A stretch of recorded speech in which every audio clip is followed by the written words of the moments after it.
Good afternoon, good afternoon, 51 Dynasties. Sound check, 1 2 1 2.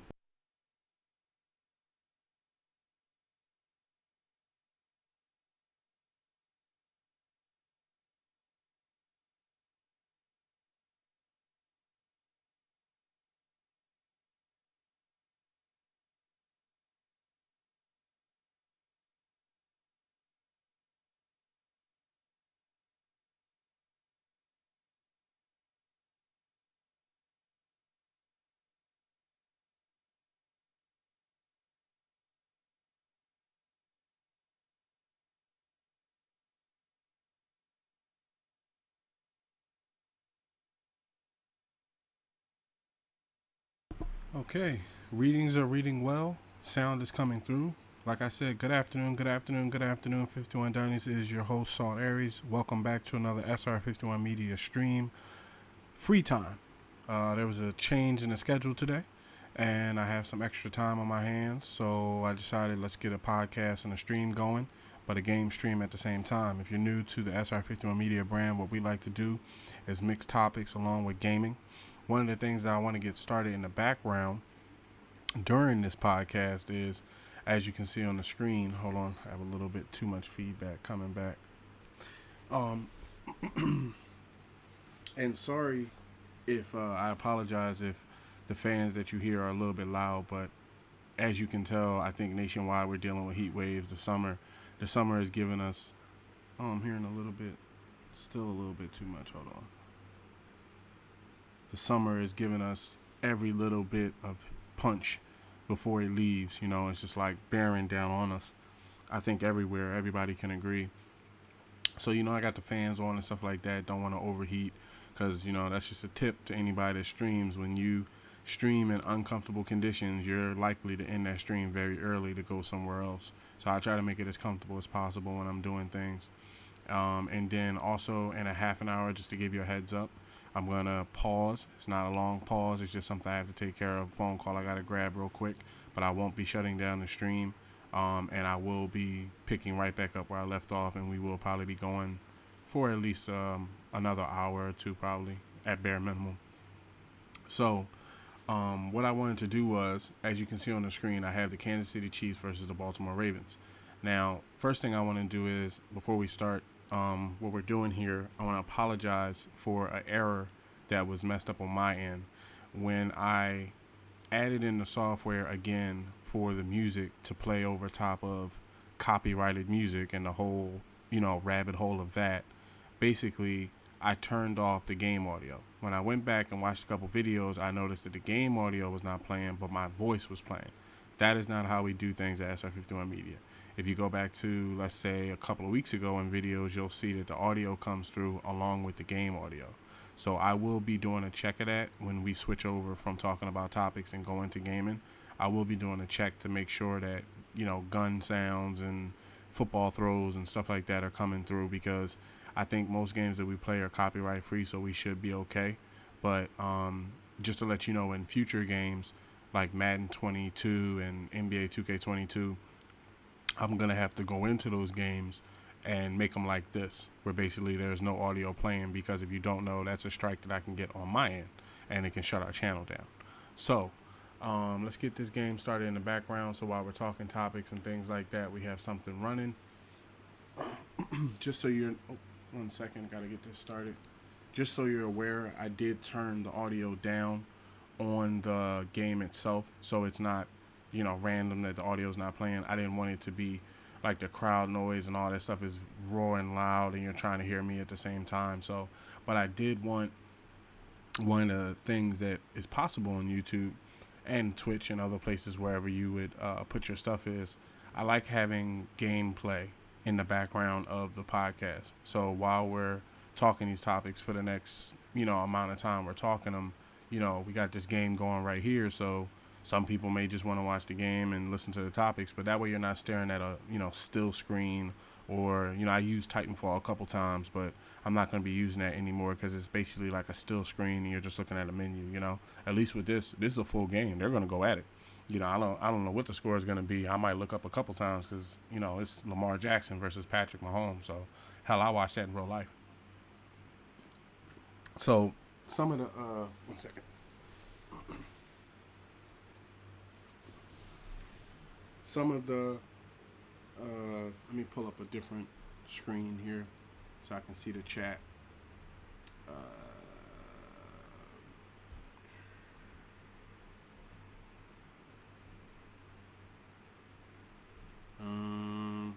okay. Just so I can see the chat in case anybody says anything, and to protect us, as we stream and stuff like that in our community.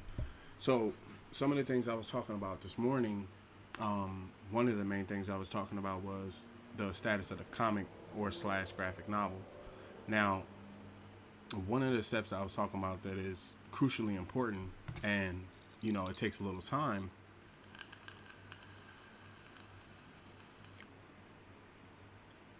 is legal protection. Okay. One thing I could say is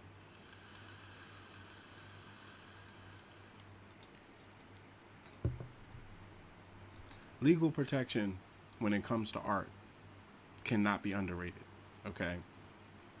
Art is a gift that a lot of people have. I think everybody can draw, everybody can create. You just got to push yourself.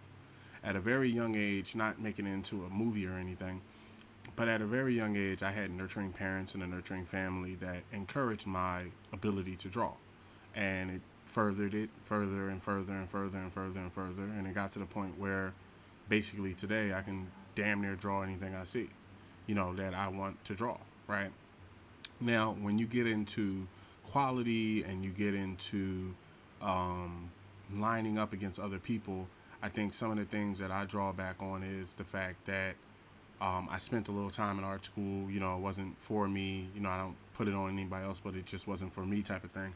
Back then, digital stuff wasn't out like that. Like back then, you got to understand, the internet was a thing, but it didn't, like Barnes and Nobles was still the king of books, and there wasn't even if I'm not mistaken, there wasn't even a Nook when I was in college like that. Like we were still, because I went for graphic design, so I was gonna do, I was gonna do more digital.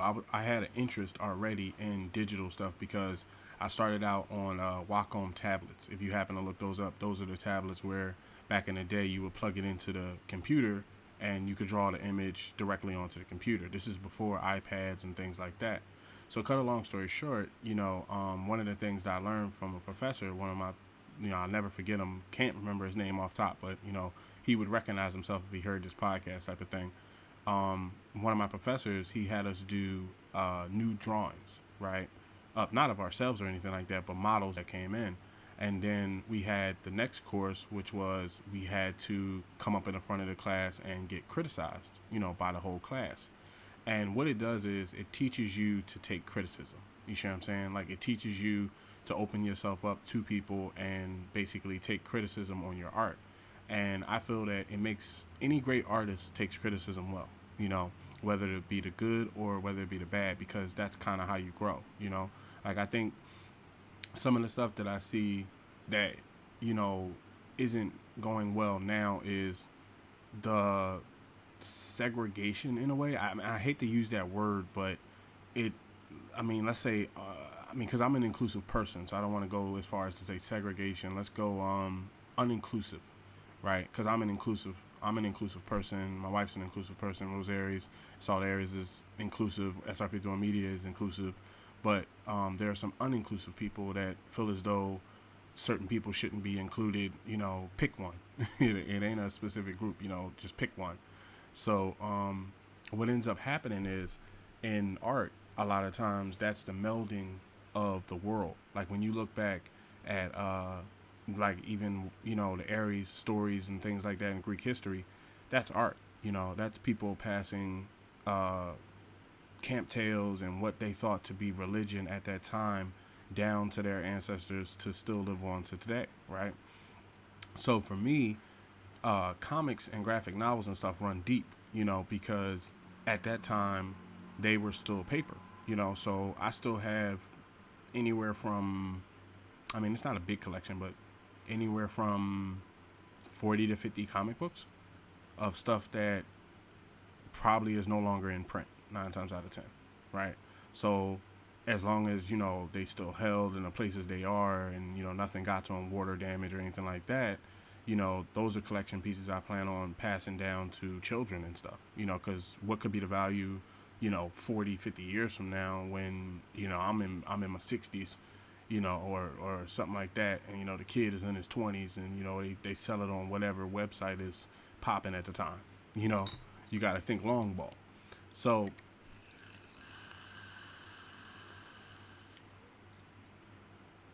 legally, what I learned was most artists that start up back then had to go through the big dogs. You had to go through Marvel, DC, Image.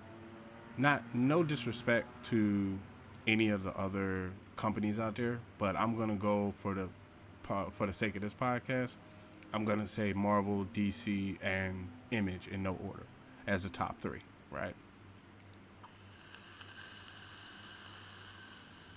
Now these top three heavyweights, what they've done is they have told you these stories over the course of has to be 60 years or more, okay? Because I'm 30, and I know I've been reading this stuff since I've been watching Superman since back when he was in Looney Tune cartoons and stuff, right? So, and he's been around longer than that. So you have to understand that they've evolved over the course of 60 years. Like right now, if you don't know, topic-wise, there's a movement going on with Marvel and DC, and I think Image as well, to become more inclusive.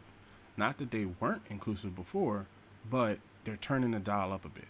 There's a saying that is making the rounds that, to be honest, I could say I am myself, and I'm becoming more and more aware, is called woke. And what it means is to be woke to, from what I'm gathering, right? What it means is to be woke to the problems and the situations that we're dealing with in the everyday world today, whether it be from a minority standpoint, whether it be from a culturally diverse standpoint, whatever it is. Most people nowadays are pumping their culture and pumping being woke, right? Now, the reason why I can agree with this is because, to be honest, when you look close at most things, there isn't a lot of minority inclusion in some things. Now, there are things that get inclusion, but then there are the things when they go to do it, they get pushback. Like, prime example, I'm pretty sure you probably heard of them wanting to make a black Superman, right? Now, I've said this several times, and I'm going to continue to say it because I feel as though I have a flag placed at the top of a mountain that I climb this mountain. You see what I'm saying? How people say, don't die on that hill. I climb the mountain. I'm up here with it, right? Long time ago, when I first, I think, created our Twitter page and things like that, if you go back and search, you will find a picture of Steel. That is Superman in a Steel version. On the other side of town is a black man, if I remember his name being John Henry, right? It was a movie that came out back in the day where Shaq played this character. There's a reason why I'm bringing this up as well. Now, Steel wears a armor of steel with a Superman symbol on it and can fly, right? When Superman got injured in the comic books or went down, as far as a fight and, needed some time off, Superman would look to Supergirl, Superboy, and Steel to protect the city. Now, myself, as a well-versed comic book person, somewhat, I got to catch up nowadays, but as a well-versed comic book person in general, I would push more for a Steel movie. A Superman movie where because he earned his S. It wasn't something like at first he didn't have the S, and then it was, if I remember correctly, I gotta read the story where they were together because they had a lot of come together stories and stuff. But it was basically where, cut a long story short, he protected the city so much and put his life on the line so much that he told him to wear the S as his companion because he was basically riding along with Supergirl, Superboy, and Superman. So he's like, you're Super Steel in a sense, right? And he went on to have his own comic book series, which I think is still running to today. Now, myself, I would prefer a Steel movie versus a black Superman because in most universes, there isn't a black Superman. So you're kind of pushing a boundary that will push back. Like you'll get a lot of controversy for going the route of black Superman than going the route of Steel. So that's where, for me, as Salt Aries, and I'm pretty sure for Rose Aries at the same time, that's where we think differently than what you may see online with certain topics. Same thing with using a different topic, going through the topics I had wanted to do today. Um, there's a, oh, 1 second, screen went out. Um, there is a, let's say, inclusion movement going on with Marvel when it comes to their heroes, and they're creating a lot of new heroes to appeal to the youth. Now, one thing I could say that differs me from other books that are going to be sold is our audience is looking to be adults. I myself personally don't want to ride the line of teenagers and young adults and things like that, because I feel as though the average parent nowadays is very, very strict on what they want in front of their child's eyes. And the last thing I need is hundreds of emails from people, you know, going, I don't like this or I don't like that. I mean, don't get me wrong, you get that in a normal sense from criticism. But, when it's the type of thing where your story cannot truly be what it you want it to be, like prime example, I myself vape, I smoke, I hit trees, stuff like that. It's going to be in the books. The characters will smoke, they will vape, they'll be older. Not saying there won't be teenagers, but mainly it'll be adults. Because the thing of how I see this is, don't get me wrong, but I'm not a teenager. Teenagers, you have to understand, if you think back to when you were a teenager and when you were going through teenage problems and stuff, right?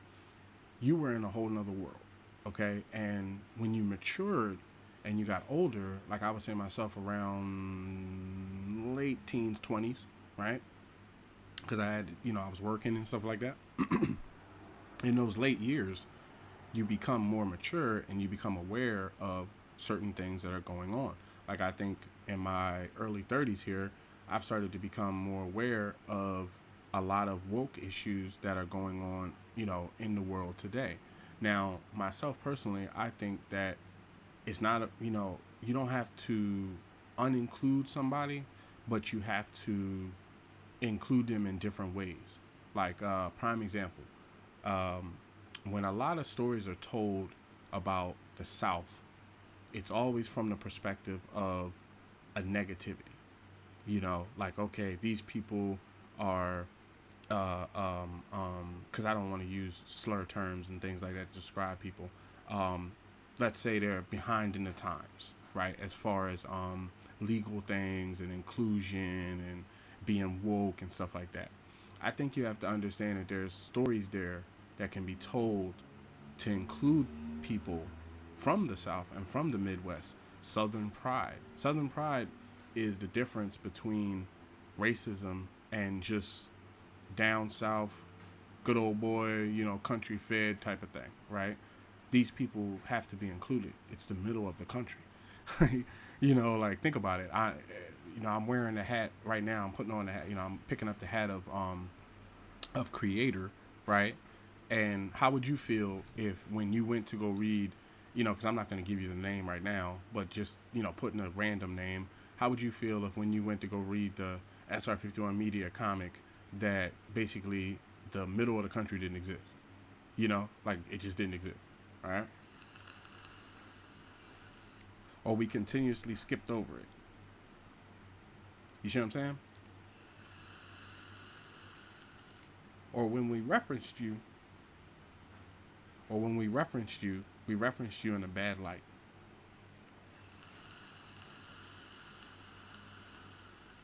See, to me, and what you have to understand at the same time is, I'm an American, okay? And I know nowadays it's a touchy subject, but, we're a African American and Polynesian owned company, okay? So when you go to talk about culture, yes, there are things like slavery that's there, but then it's also, what I like to see nowadays is the inclusion. I thank you to everybody that is not, just to say, everybody that is not a minority but supports what we are going through as minorities, okay, in whatever term it may be, financial, sexist, racism, whatever you want to call it, because these are troopers right here, okay? These are people that are saying, I'm going to side with you and potentially put myself at risk with other people. You know, when you think about stories and stringing, you know, tales together, these are things that can, oh man, he is gone. Um, these are things that can be understood by an adult. If the story has to play to a 15-year-old while at the same time playing to a 35-year-old, you're going to get lost in the middle. You see what I'm saying? Because basically, certain things you can't even say. You know, uh, um, you can't fully express yourself. I feel like when I was younger, I read Superman, but then to bring in another topic, I read Image. Why I say Image? Spawn's comic books is some of the best stories created. Okay, that is some of the best stories created right there. He just keeps coming back, right? But it has a dark, kind of gothic feel to it. It's like Batman, it's like if you look at it, Superman is the light and Batman is the dark, but Spawn is darker, you know, and it's like they just took him in a whole nother direction. Like boy just battling hell and stuff like that, you know. It's like I think I still have, if I'm not mistaken. If I don't, I'm about a digital version. There was a comic book where they chained Spawn up to a gate and they cut his head off and he was decapitated for like, I want to say like a half a comic, and he came back and killed all them dudes. But it's the type of stories where as a youth, right? I'm gonna tell you honestly, I have yet to catch up on the comics of today because of the fact that there's so much media out there. You know, like what went on was essentially there was a period where I didn't basically stop drawing or putting up artwork. What happened was I became enthralled in video games and work and things like that, and I haven't caught up on the comic books that have happened today. Now, the reason why I can come right back to them is because, okay, I may have missed, let's say, anywhere from 5 to 10 years of comic book stories. But I can jump right back into, let's say, Steel with his latest comic from a month ago, right? And be like, hey, whatever world he's in and whatever he's dealing with, whatever, introduce me to it, you know, because that character has stuck with me over the years of me becoming an adult and things like that. Now, the difference of where I'm coming from is, to be honest, I don't want to overstretch myself and try to play to everyone instead of focusing on the people that want to be focused on.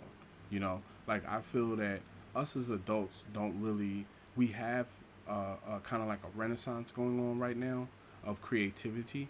But when you look close, a lot of people would say, well, why not do a video game, or why not do a cartoon, or why not do a short film or something like that. Those avenues those avenues and paths are typically done by people, like video games typically come from people that are mainly computer focused. They don't draw a lot of the assets. A lot of the assets are, you know, put in and things like that. When it comes to drawing, for most video games that you play, that's done on like a digital pad by a person like myself, you know, somebody that can draw type of thing, right? That's just breaking it down for you.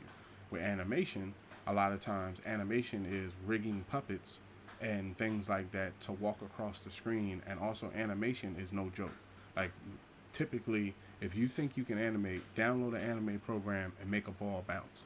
If you can't make a ball bounce, it's going to be hard to make 40, 50 people walk around and talk and walk. You know, not even getting into where you're going to get the voices for the comic book, for the cartoon anyway. You know, last time I checked, unless you know 50, 60 people to be rotating cartoon voices up in here, you know, I mean, shouts out to the boys that's doing it on YouTube. They're getting this stuff done. But 9 times out of 10, that was their original goal, to be animators, right? For me,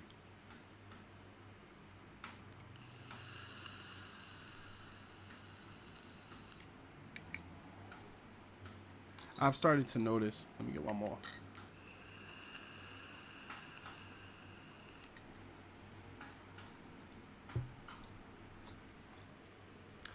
I've started to notice, and you probably have started to notice as well, things are coming from books again. See, now that the big bosses, the Marvels, the DCs, the Images, now that they've gotten to a point where your average artist, and I say average in no disrespect, I mean that in the sense of if these guys are super billionaire professionals, then we're starting off average, right? I have no problem with saying that because it leaves you room to grow. If you start something claiming to be bigger than everybody, I've heard it said a couple times. Oh, I'm better than Marvel. I'm better than DC. I'm better than Image. Man, I take number 4 right now. You know what I'm saying? Before the comic even start, before the graphic novel even get a pen, I'd rather take number 4 right now. You know how I'm not even talking money. Forget money. You know what type of status that is to be number 4 when people think of Marvel, DC, Image, and then you? Come on, man. That's what everybody's fighting for.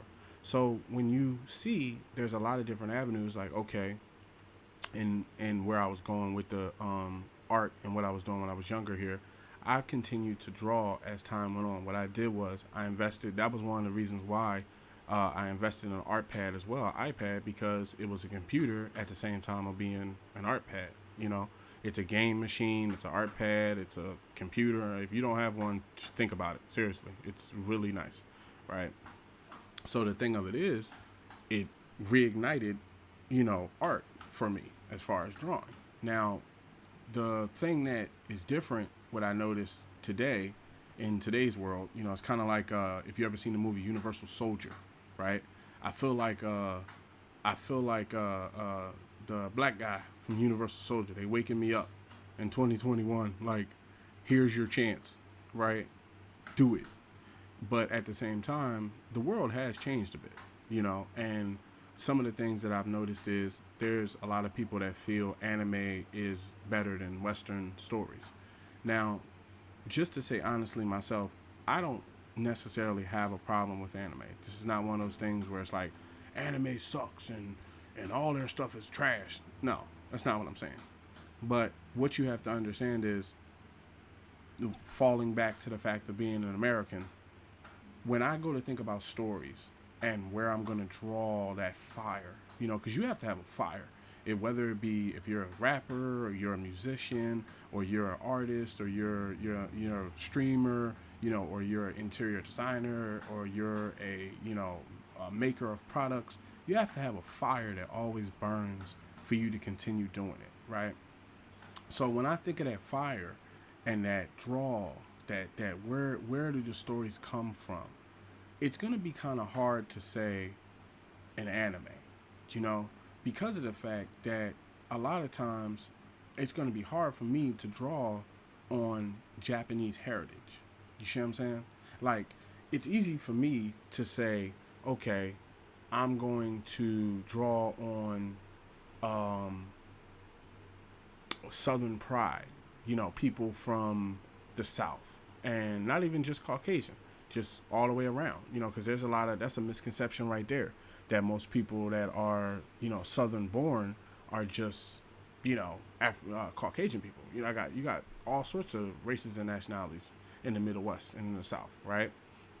So Southern pride, metropolitan problems. There's a big, I think a lot of times when we go to urban and city problems, it gets a lot of ethnic kind of draws that I won't be doing.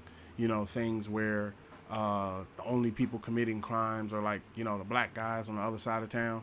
Like, I want things to be more inclusive. Like, when you see, just to give you a light inside of it, when you see villains, there's no real reason why, let's say hypothetically, how, because I don't want to compare to them, but just, they are the big dogs and they are the legends. So hypothetically, you notice how in Batman comics and Batman story, Batman lives in Gotham, right? He is one nigga, don't be offended by the word, right? He is one nigga, but it is like 40 different villains, and he is whipping ass all the time. Like, this dude does not sleep. You see what I'm saying? Like, he wakes up in the morning, he's Bruce Wayne, right, in the office for like 9 to 5, and then around 6, This dude jump in a jet and become Batman till like 5 in the morning probably. Now to me, that shows a great thought by the creator because he created a world where there's multiple different villains. Okay, now coming back to the legal side of things, there's no chance in hell that I would try to replicate that. One of the things that's not going to happen here is there is going to be no replications. Okay, replications are somewhat of the problem nowadays. Like, all right, prime example. If you look close at some animes, right, they don't last that long. Now, Dragon Ball Z has been around since probably the beginning of time, right?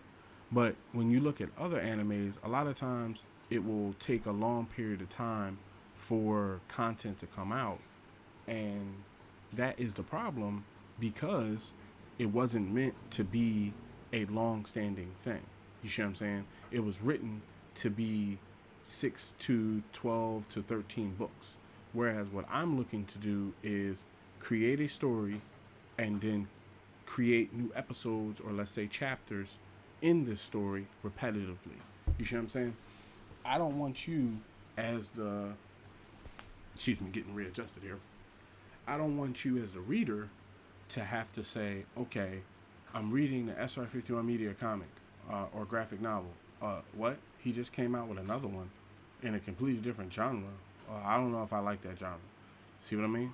You can't be saying, you know, in a Marvel and a DC standpoint, yes, they can hold down 5 to 6 different genres at the same time. But what you have to understand is typically there's 5 to 6 different people on each, you know, category.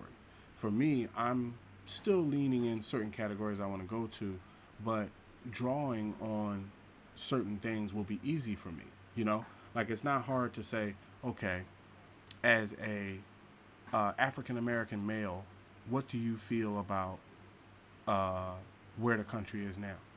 One of the main things I'm seeing that most people are kind of forgetting about is American pride. You see what I'm saying? Like, just being proud of being an American. Like, for me, I still believe it's the best country in the world. You see what I'm saying? But I respect the fact that there's other things that are popping up across the world, like technology, innovation, inclusion. You know, there's a lot, freedom. You know, there's certain things that are happening, but at the same time, one second.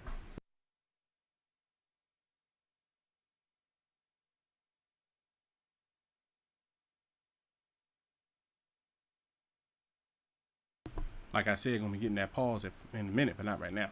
Um, so the thing of it is, there's a lot of things that you don't sometimes seen cover in anime. Like to call it fair, you know, one of the things that I noticed, there's not a lot of minorities in animes. Like when you kind of look close, a lot of times it's one skin tone, and then there's a completely offset skin tone. Like for years in Dragon Ball Z, there wasn't a single black character. The only character that was even close to being dark skinned was Mr. Popo, right?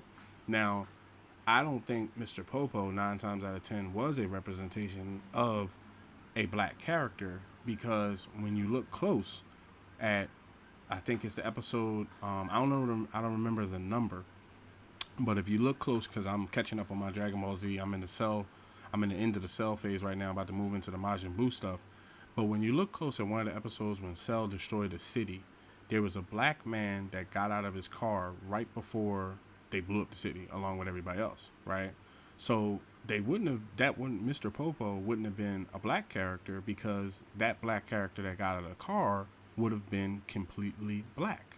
The black character that got out of the car was African American color, like, you know, and basically African color at the same time too, you know, brown, essentially. So that showed me when I, you know, as you get older, when you come, you know how like if you watch a movie and you come back and watch it for the second time and you see things that you didn't see and you're like, damn, I didn't even notice that. I noticed that, and I mean, I never felt as though Mr. Popo was the black guy, but to some people, they felt as though it was. But see, the question still has to be asked, so why was there never a black Saiyan? Or why was there never a black accompanist? You know, like, think about it. You got Goku, Piccolo, Krillin, Yamcha, Tien, his little cat, what's the dude's name? Master Roshi, right? Everybody comes on like Gohan, right? Hell, they even got to a point where Hercule involved in this journey. He a human being. He not even a Saiyan, right? Now, all these people on a normal, everyday basis, when the story goes to get created, are the main characters. Why is minorities missing from that? Not even just African Americans, but all the way around. You see what I'm saying? Now, lately, there was something I think it's called Black Sun Goku that was created. I didn't catch up on the stories yet. I don't want it ruined for me, so don't ruin it for me or anything like that. But I think they're starting to now. One second.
So, as I was saying, not jumping out yet, just had to pause it real quick.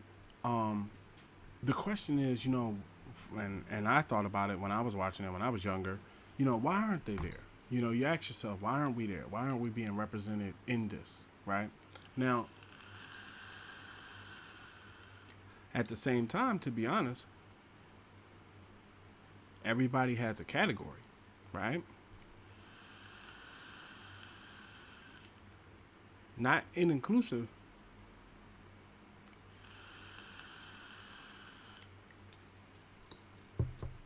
but categories, right? Like, okay, prime example. Uh, Take The Wire for instance, right? If you look close, it told the story of a city. Now, it told the crime side of it, but it told the story of a city. I've lived in Philadelphia. I think I lived there for I think I married my wife almost 10 years ago. So let's say 20 something years, 23, 25, close to 25, right? Now, to me, what I've learned is every city can be seen almost as the same. Okay, some may have different problems and some may have different changes and something may be legal here that's not legal there and things like that. But they all function as a part of a unit, like a fist. You see what I'm saying? And that fist is America. You see what I'm saying? So you may not like the fist. You may not like certain parts of said fist. But the fist is the fist that protects you. You see what I'm saying? When you look close at, take other countries, for instance, they may not like something that is going on and protest and get beat down and shot for it because of the fact that they're not allowed to freely protest. That is something we're allowed to do. Like right now, you can get on Twitter, YouTube, Facebook, Snapchat, TikTok, whatever the hell you want, and say what you want. Now, you may get in trouble. You can get legally in trouble or you can get your account shut down. But basically, the average person nowadays kind of flies and says what the hell they want online. It's the wild, wild west in a sense. So what you have to understand is if we're in a situation now where the world kind of wants you to tell its story, it's not, in my eyes, one second.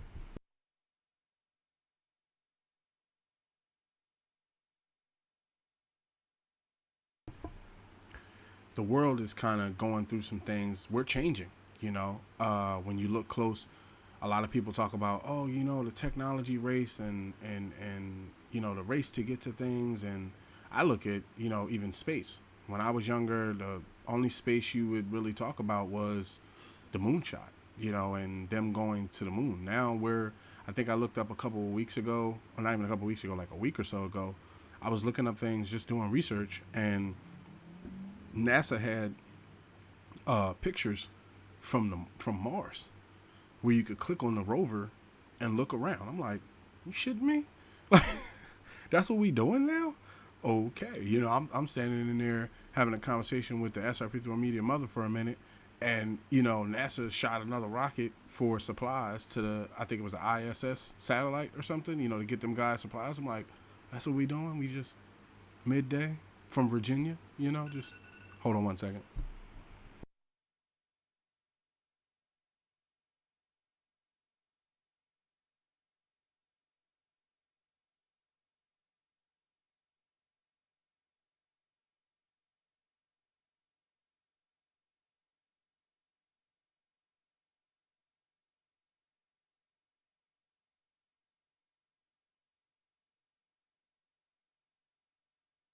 Oh, and while we're on pause, if anybody was wondering, when I do go to the pause for a minute, we will be continuing. I will not be shutting it off. 1 second.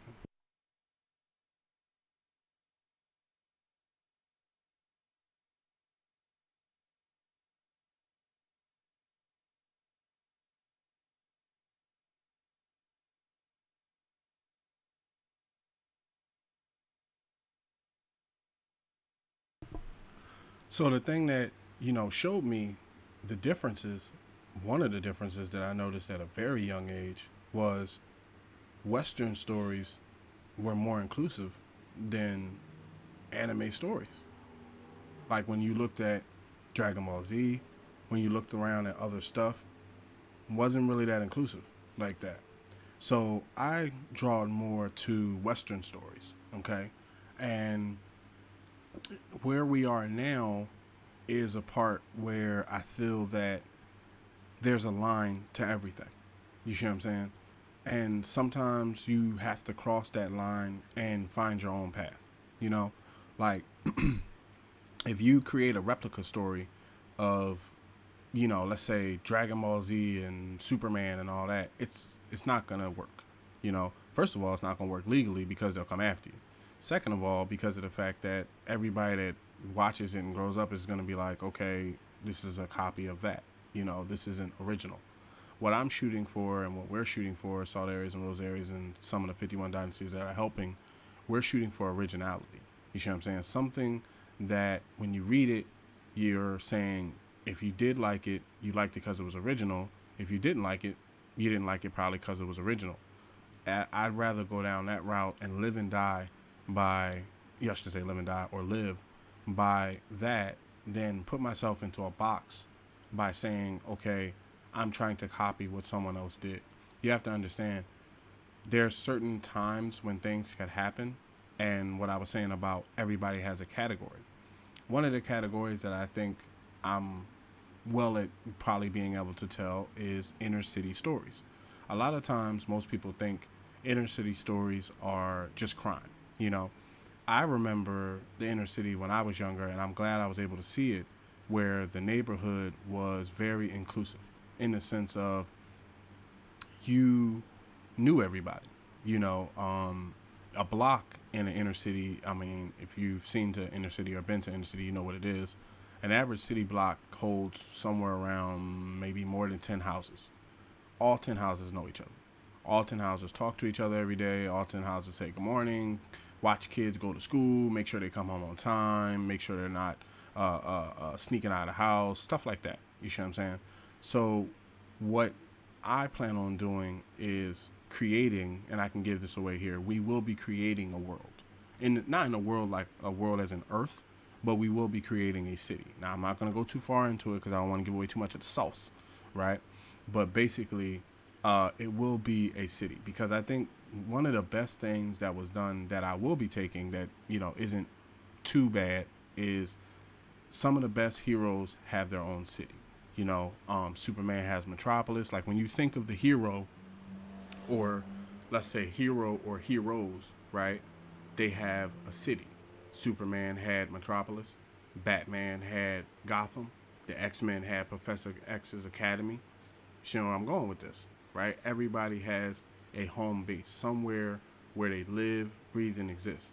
Now, some of the things that I noticed when I was, coming up here was that they don't dive into real life problems. Like, let me ask you this. Let's just ask you this question. Today or tomorrow, if you were given superpowers, what's to stop you from using them for ill purposes? Like to make yourself rich or make someone else rich or get ahead in the world. These are the sorts of things that the hero in most stories that are for younger adults can't come across. You see what I'm saying? They can't have the younger character's hero say, well, forget this, nigga, I'm going to do what I want to do. You see what I'm saying? Or basically, I'm going to knock off this bank, something like that. They can't have that happen. Also, if you notice, there's starting to be a insurgence of, and I use the word insurgence, or let's say renaissance in a way, of anti-heroes. We're starting to see anti-heroes come a little to the front because as adults, those are our movies. Like the new Venom movie that's coming out, and Deadpool's movies that came out, the rated R Logan movie that came out, right? These are movies where you ain't taking your kids to go watch this. Now, at the same time, there are comics that show the same thing, but the difference is, and what I kind of am not so much on the fence about, but kind of, mind made up a bit, I think it's more of a graphic novel than a comic. Now, the reason why I say that is because, let's just look at this. Let's say January 1st, 2022, the SR51 Media comic came out. When would be the next time you would be expecting the next comic? A couple of weeks? A month? How long would you be cool with waiting for, say, a comic when another comic in the category normally comes out, let's say, every couple of weeks, right? Now, when you take a graphic novel, right, a graphic novel can come out, say, January 1st, 2022, and you would be okay with the next the next graphic novel not coming out till, say, 5 or 6 months later, right? Because of the fact that typically a comic book is 20-something pages, maybe less. I could be shooting a number up there a little bit, but hold on one second.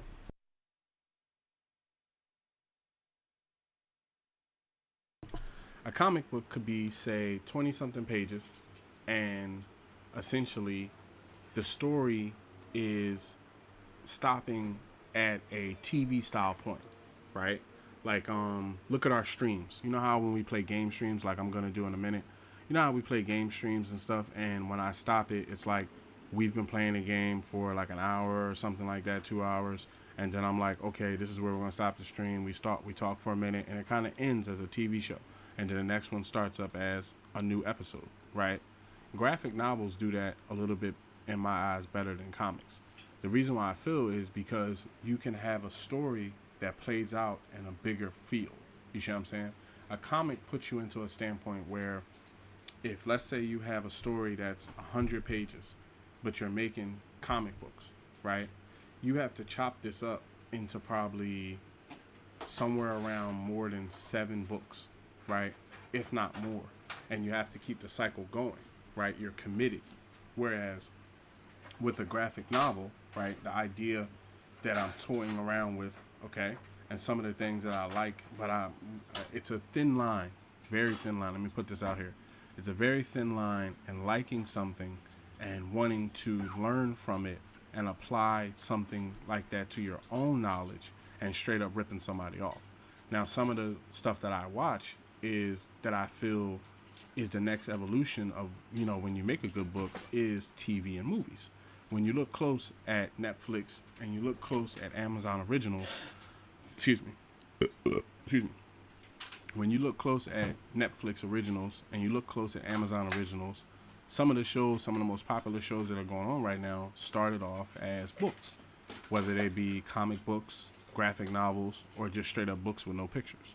Now, a lot of times, I'm guessing here, and I'm pretty sure when you do if you did the research yourself on it, I'm pretty sure you probably will see it. How that's happening is the book comes out, and let's say 200,000 people like it, 200,000 adults like it.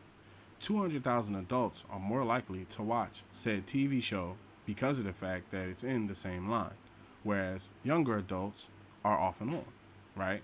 So when you go to appeal to a wide audience like that, especially with comic books, you have to play the story in too many different avenues in my eyes, right? So when you make it into a graphic novel, let's say the story is page 100 something pages, or let's say it's 100 pages or 51 pages, right? 51, let's go with 51. If it's 51 pages, when you get to page 51, that's the end. Now, it's not the end of the story in the sense of, SR51 Media Adventures, but that's the end of, let's say, that case or that file or, whatever it is that they were involved with in that arc. Now, a lot of times what I plan on doing is connecting things. Like, I want things to connect in little dots. Some of the best TV and stories that I have seen are stuff where they laid the groundwork in season 1 for things that are going to transpire in season 17. That's what I feel makes some of the best stories, because you're continuing on. Like, I still remember when the first episode of The Wire, when there was like Snot Boogie, right? Snot Boogie was the reasoning was the first official person killed on The Wire, and countless other people went after it. But it started like a renaissance of urban tales. Look at what it spawned. There probably, to be honest with you, there wouldn't be a Power if there wasn't a Wire.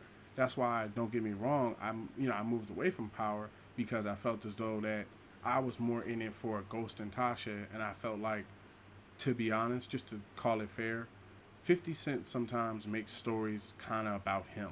And that's where I'm learning not to do that with stories that I'm going to be involved with. Like, don't get me wrong, Salt Aries and Rose Aries will be in the graphic novel. They will be in the graphic novel. But I'm still touring around with others that will be there, because I think the better experience is something like an X-Men team, because when you look close at most stories, right, I don't want to make something about one person, or about this one hero that you just have to love, like even with Dragon Ball Z, I'm a fan of Vegeta. I put a tweet up early today. If you didn't see my tweet, like, Vegeta always going to be my favorite, right? Even in the old gangster movies.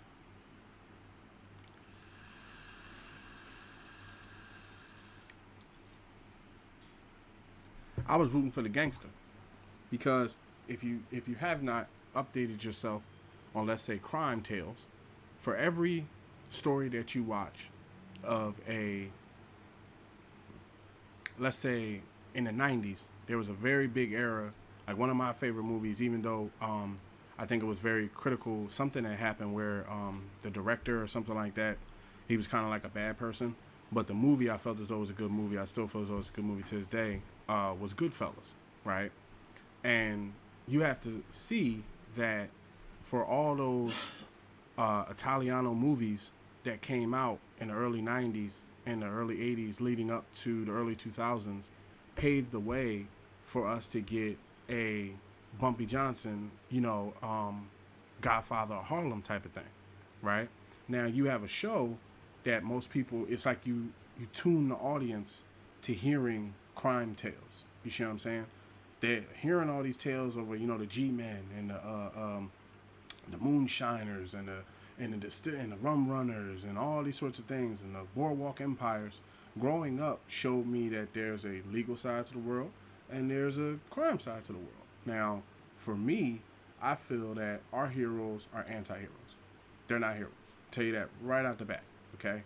Anti-heroes are the type of people, number one, when I looked it up, just in the definitions, they were like, anti-heroes are the type of people that take justice into their own hands. What that means is, let's say, hypothetically, a hero is face-to-face with his team, and they finally caught the villain. And this is like a supremely bad person. Like, I mean, they done killed people, they done stole from people. Anything you would say is like, man, they deserve justice type of thing. To me, what is kind of beyond played. One second. All right, here's the pause. Give me 1 second. I'm gonna have a game running in the background until hopefully the screen doesn't stop, but I'll be back before then.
I am back. I am back. I am back. Thank you, thank you, thank you to everybody that understood. I had to take a small break there. Had to take care of something.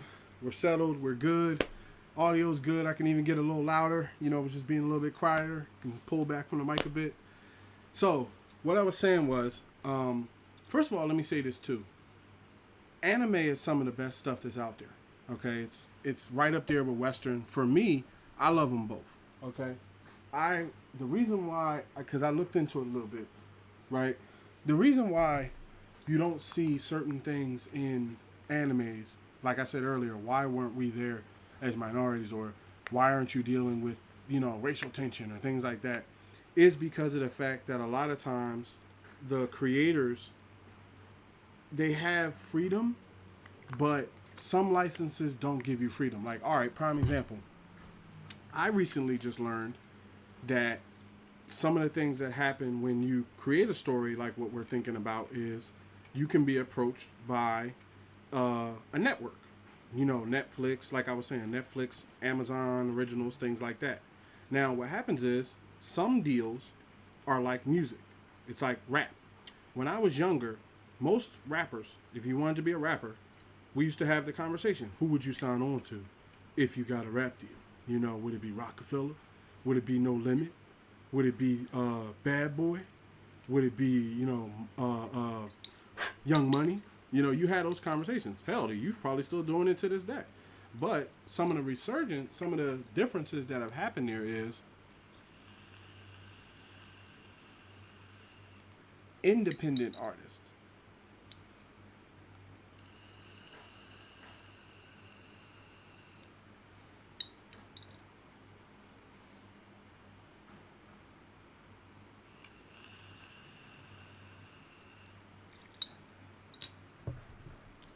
See, when you go the independent route, just to say, in books, you can kind of go your own route.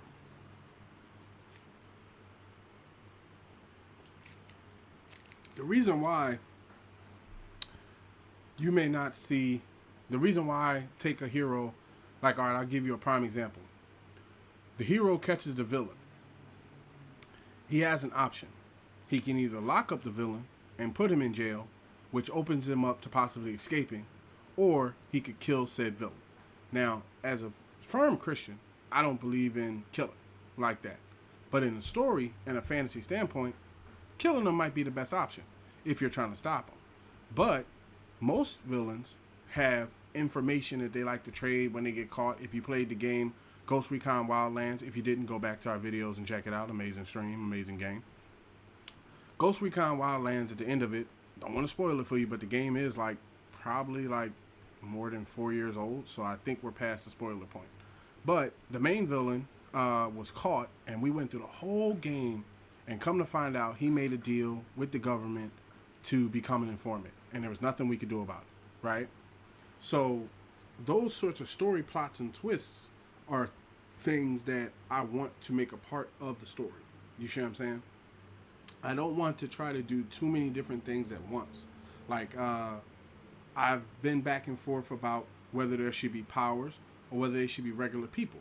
Now, to me, the reason why I would rather go the superhero route, in the sense of, let's say, hero, is because and the difference between, just so you know, the difference between superheroes and heroes is, technically, Batman would be considered a hero.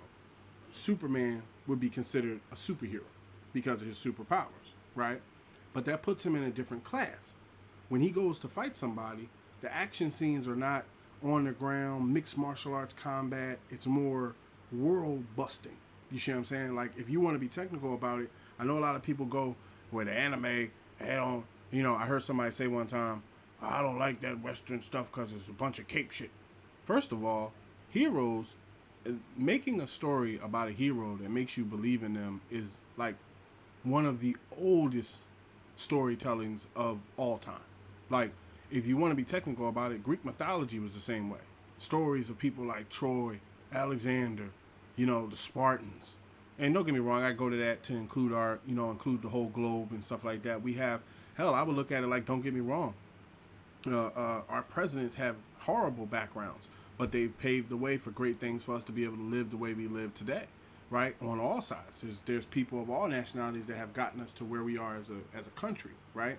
So for me, when I look at things, just to give you a glimpse of it, I think more expanded when it comes to where the stories need to be, right? Like, take for instance with space, okay? To me, space is different than what it was when I was a kid, okay? Oh, I thought it was in the fourth quarter.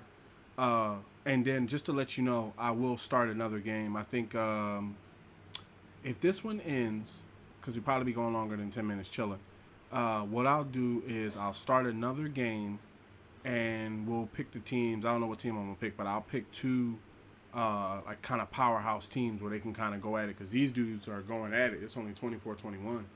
So the thing that I noticed is, like, okay, prime example, take Dragon Ball Z. Dragon Ball Z is a damn superhero TV show. You can get the hell out of here with mixed martial arts combat and they are not caped super. Get the what? Every damn this is what I did. I subscribe to Funimation. It's called educating yourself. When you don't know something, the best thing to do is educate yourself on it. Don't just say you know it and be like, oh, I know, and you don't need to know. And educate yourself on it. So what I've been doing is going back and watching all the Dragon Ball Zs that I missed when I was younger, and trying to catch up all the way to where we are now.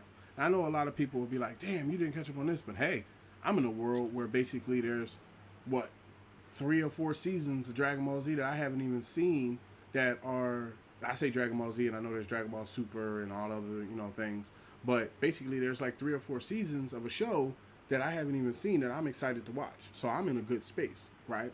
But what I'm learning about this is when you watch the Funimation versions versus what used to come on Toonami, is there's a lot of blood, there's a lot of killing, there's a lot of gutter movements to it. So it expanded what I thought Dragon Ball Z was to me, in a sense where now I'm like, wow, these guys was pressing the limit, on things.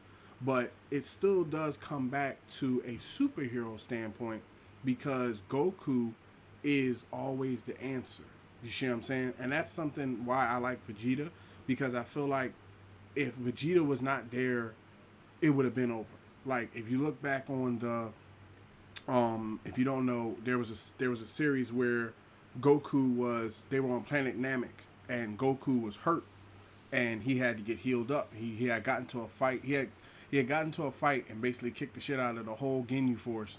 And then Captain Ginyu stole his body, and then by the time he got his body back, he was all banged up. So Vegeta put him in the time capsule, and he sat outside of the time capsule and slept, right?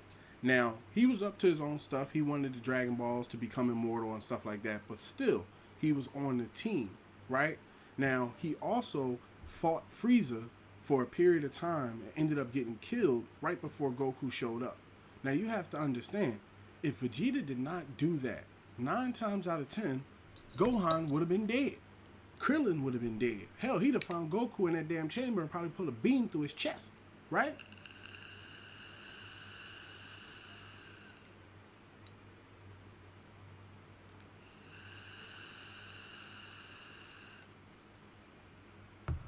So, the hero of the story needs the anti-hero to live in the world. Now, that is something, bravo. Okay, that's some great storytelling there. I don't want to take that in a replica standpoint. But what I want is for the anti-hero to get some clout. You see what I'm saying? More than just a side character or a side attachment. Like, the heroes to me are people that are too pure, Like your average everyday person, don't get me wrong, we all, being a firm Christian myself, we're all sinners in, certain people's eyes, right? Everybody's doing something. Nobody's perfect, okay, except for Jesus type of thing. So when you get into telling stories of your heroes, you have to make them relatable. You see what I'm saying? Because that's where we are now. Most things that are too far gone, like, don't get me wrong, if you're in a fantasy world, like, as much as you may think, because I've heard this from a lot of people, I don't watch Game of Thrones because it's too much fantasy. Man, By the time you get into that damn show, that stuff is more murder, backstabbing, deceit, sex, violence, greed. Like, they got all the things of a regular TV show. It's just in a fantasy world with some damn dragons. You know what I'm saying? And technically, it's supposed to be in like an England world, before like an England type of, night era and stuff like that. So he went down that route. But one thing I learned about him too was he wrote for the Twilight show, the Twilight Zone, right? Now, he said most people don't know that about him, but he wrote for the Twilight Zone, and he wrote a lot of books before Game of Thrones that, didn't make Game of Thrones level. Now, for me, I think, and it's something I kind of, I'm still, it's like on the fence about, but I think I've kind of made my mind up about one-offs or stories. The reason why I'm going to mix the two and give it more of a episodic feel is because I feel that I want the story to continue for years. Like, basically, there's, like, take the title, whatever it is, SR51 Media Adventures. The SR51 Media Adventures will continue for the next, as long as, I'm alive kicking type of thing, right? As long as I can hold the pen, a digital pen, and my eyes can see, I'm able to make these stories, right? Now, the characters will evolve, the world will evolve, new characters will appear, new villains will appear, people will die, people will come back, things like that, right? But the stories will evolve. That's where something like Dragon Ball Z is now. That's why when people say, well, what you watch animes? For me, I watch Dragon Ball Z. I've watched Attack on Titan. Hold on 1 second.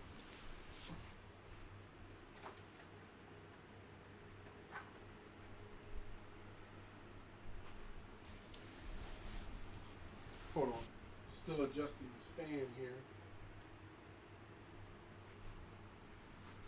Okay. Had to get a little air for myself over here. So, the thing of it is, I've watched Attack on Titan. I've watched Blood of Zeus. Yeah.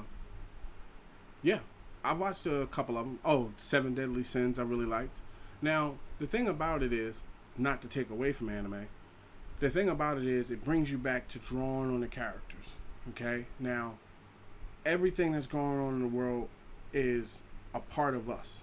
Okay? It's a part of what you see on your day-to-day life, regardless of the aspects. Now, some of the things that most people, I've heard from some people, is they don't feel as though that the fantasy world should cross into reality. Now, that's ridiculous in my eyes, because I feel that some of the greatest stories cross those boundaries. Like, the reason why, shout out to my father, the reason why I'm more a Star Trek fan than I am a Star Wars fan is because I can see more of the realistic standpoint with it. Like, you could see in the next 10 years, if we got together and really worked together as a planet, that we could form a federation and be cruising space all day, right? When you're right now in a standpoint where you can go to NASA's website and take a look at Mars. There's people right now that sell NFTs. If you don't know, an NFT is a non-fungible token, which is like a digital item. But someone just sold the first model for the first Mars house for like over $100,000, I think. Right? Now, not saying on a money tip, but people are already in that field that you would think is going to take, 40 to 50 years to get to. You see what I'm saying? Most people are already at a point where, to tell you the truth, they've seen space. I'm seeing celebrities and, dignitaries and things like that.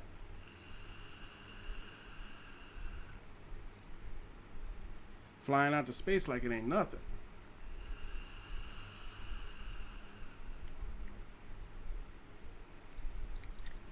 One of the things that I think Star Trek did that Star Wars didn't, they kept a hold of reality, but they took you to space. You see what I'm saying? And that is something to give it away, here, debuting it. I am looking at genre of space, one of the genres being space. Now, the reason why is because I feel that as a culture, as a people, there's two kinds of people, okay? There's people that are like, I don't watch space stuff, and there's people that's like, I watch space stuff, right?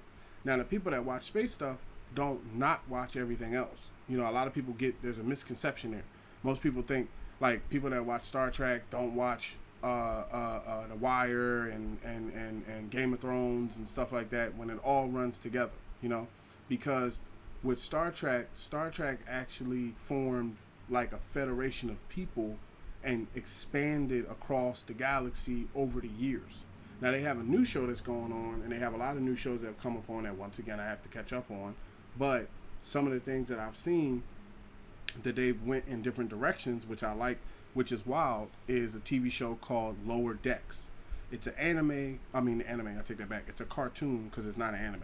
It's a, let's say, cartoon of Star Trek, where it's like a comedy, but they are inside the Star Trek world. Now, I want to see that before I catch up on Star Trek, the regular, let's go to space, right? But I do want to catch up on the movies, and I do want to catch up on the TV shows and things like that, because I feel as though they are also a legend. They're right up there with Marvel, DC, and Image. Like, if I had to recount it, it'd be Marvel, DC, Image, and the Star Trek franchise. Because you have to understand, they have a head start that is so far gone that, in all honesty, there's no chance in hell you're going to catch them. You know what I'm saying? So the better thing to do, and this goes to anybody that's thinking about creating their own things also, is to create your own.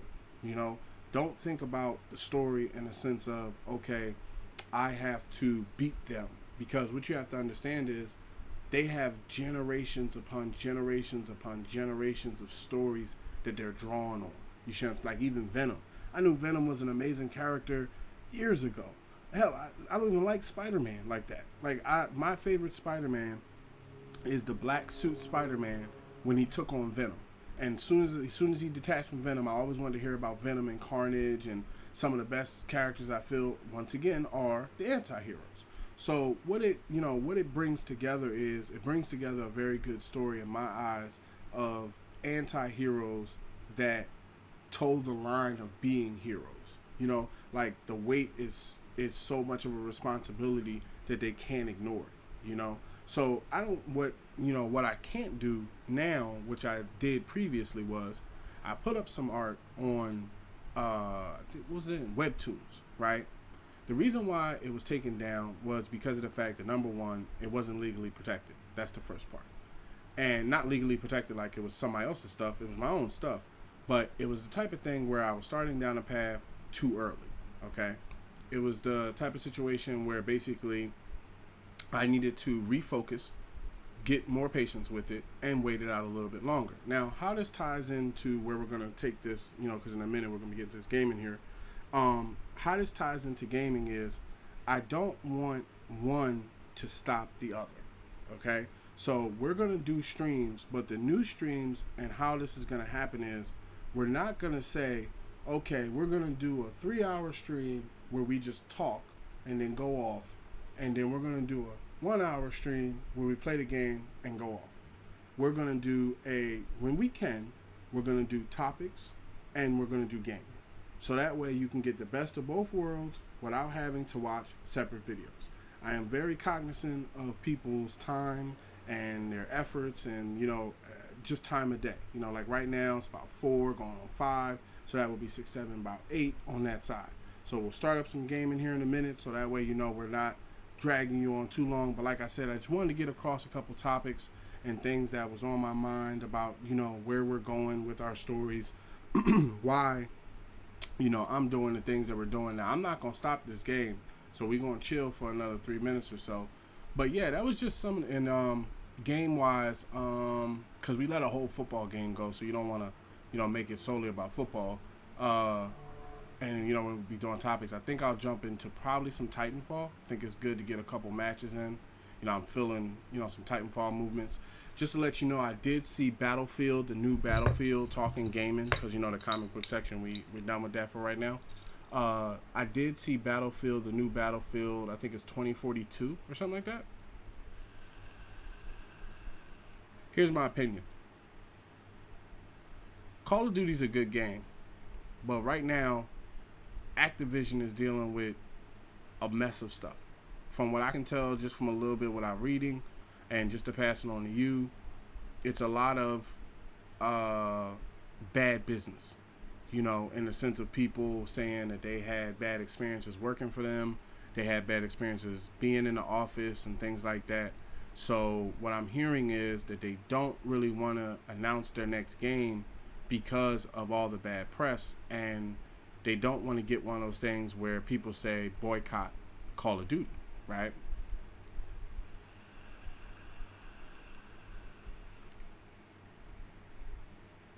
To be honest,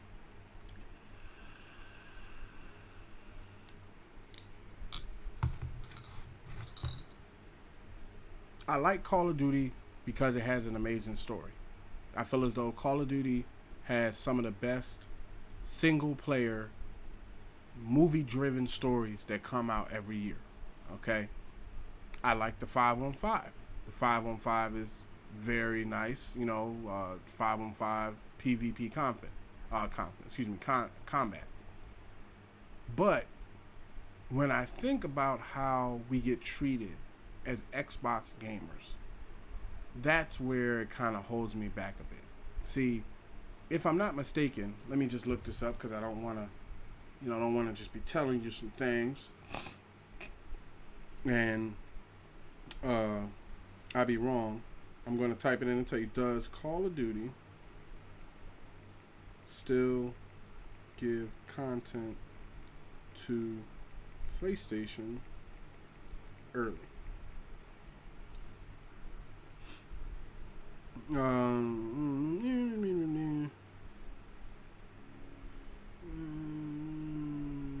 Okay, so I have an article here. I could be wrong. That's what I'm saying. Got to read it up. PlayStation will not get post-launch Call of Duty content first for Call of Duty Modern Warfare. So Modern Warfare, the highly profiled. Okay, so there's a possibility that it's even. All right. Now, the thing that I do as a gamer a lot of times is, 1 second.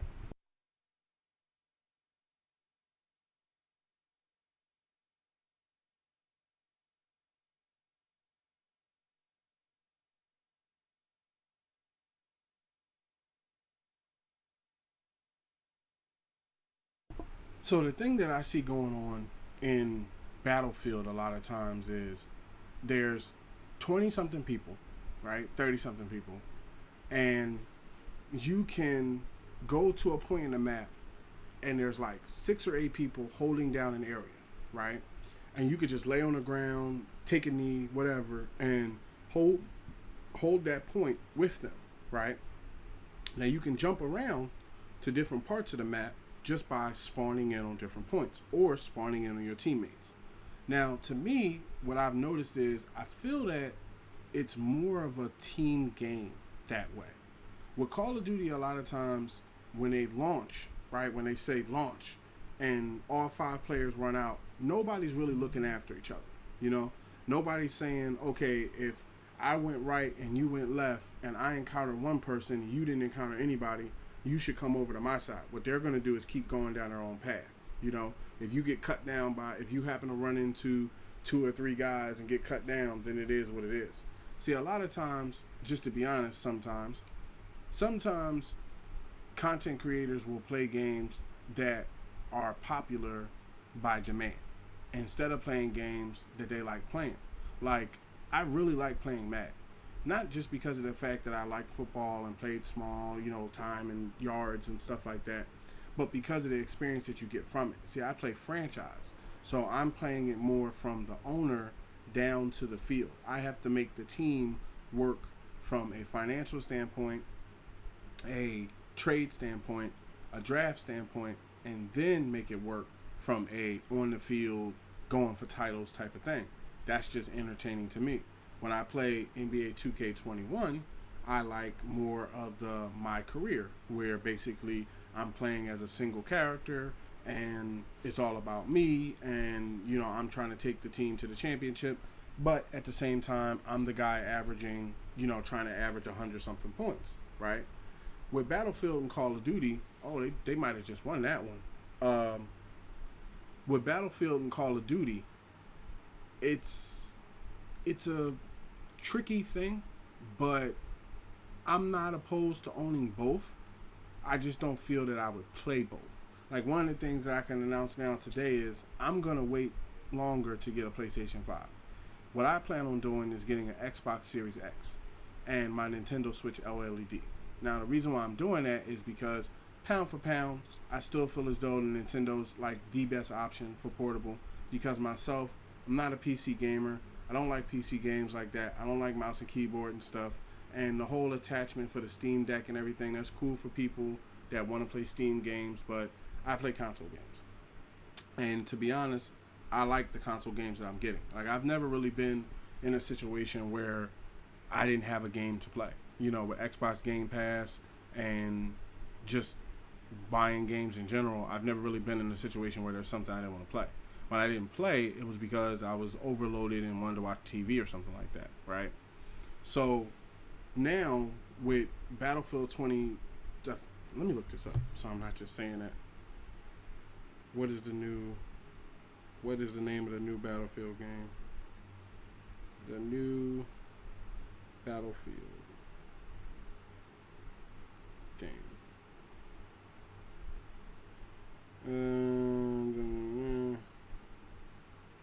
Nope. Battle. You know what? I can just go to their Twitter. It'll be right there. I'm pretty sure they are not advertising the previous Battlefield anymore. Battlefield. Oh, this is messed up. Hold on, I'm gonna find this because I don't want to just that way. If you wanted to get the game,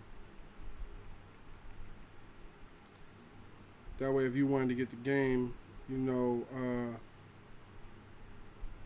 the new.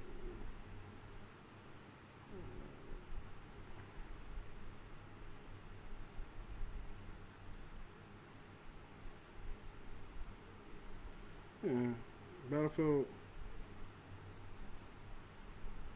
Let me see. Battlefield 2042 is what's coming up. So let me just make sure when the release date is. Okay. Battlefield 2042 comes out October 22nd, 2021. So what's going on right now is basically Activision hasn't announced a new Call of Duty. Now, to me, I'm looking to replace, like, don't get me wrong, I love Titanfall. It's an amazing game, great game, right? But I'm looking for something like that, but new, but updated. Like, basically in the next couple months, Titanfall will be around. Oh, look at Lamar Jackson. Titanfall will be around for 9 times out of 10 the next couple of, because Battlefield doesn't come out to October, so that means Call of Duty doesn't come out to around October. So we'll probably run Titanfall for another 2 months, something like that. And then when they come out, what I'm going to do is I'm going to pull Titanfall as the normal shooter that we would normally, you know, run around in, and I'm going to put in something like Titanfall. I'm going to put in something like Call of Duty or Battlefield. So just so you know, there's new games coming for the stream. As it stands, it looks like I'm going to get Madden NFL 22. I want to get NBA 2K 22. We will be streaming those when they come out. How we're going to be streaming them is going to be similar to this. The audio will be up, but the music will be off. I'm not trying to get any sorts of strikes or anything like that. Yeah. So we're going to sit here. I think that was an interception by the Chiefs on the goal line. So I think they're going to run out this. They're going to take a knee and probably run out to 16 seconds. And it looks like the Chiefs won this battle between the Ravens and the Chiefs. I think it was more of a defensive game. I looked up a couple times. And they're going to take their 3 timeouts. I don't want to end them because you never know what might happen. Fumble recovery or something like that. So the Baltimore doesn't have any more timeouts. Oh, and if you didn't know, Madden NFL 22 comes out August 17th for the MVP edition. MVP edition is 100, and it comes out August 20th for the standard edition, which is $59.99. So if you were wondering when those come out and what those prices are. Okay, so we got 4 seconds, so I'm gonna jump in. Climb in now. Straight up switch. Don't need to change the game screen. And if you don't know, the reason why I don't talk during Titanfall matches is because it can be heard through the audio. Now what I have to do now is I have to make sure that the game audio is coming through, because the game audio, I think this is it right here. The game audio was not coming through in the past, and like I said, I wanted to apologize for that, because that is not how things are supposed to go. So I'm going to crank the audio to see if Titanfall matches. Whoa! I got to crank the audio to see if the game, I got to wait for it to come on to make sure that the audio is playing like when I skip. So I'm going to stop talking for a second and just see if I can hear the clicks. 1 second.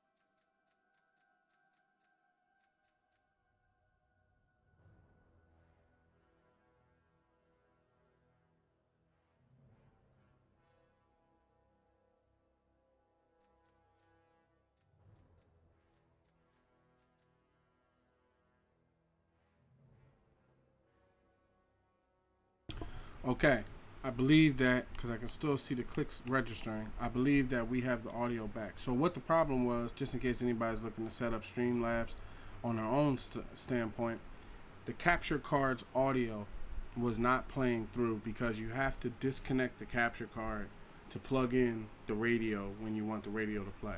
So if you ever hear the audio not playing from the game, just type in the chat, I can't hear the game audio, and I will readjust the settings. But okay. Oh shit! I believe that, because I can still see the clicks. Whoa! So let's get into it. Launch Frontier Defense. Oh, launch Frontier Defense. It's been fun hanging out with you guys. I'm not hanging up or nothing like that, but it's been fun. Had a little bit of time off of work, you know, decided to put it to good use.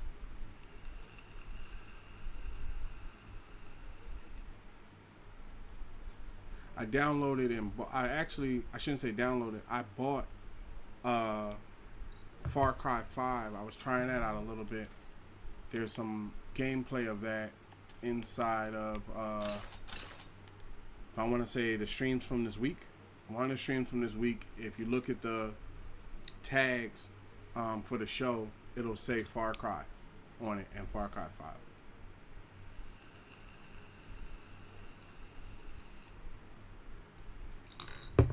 Like right now, while that's loading, I'm going to go over, and if I can, I'm going to go over and add Titanfall and Madden to the game file, so that way when you look up the video, you can be able to see it from the beginning.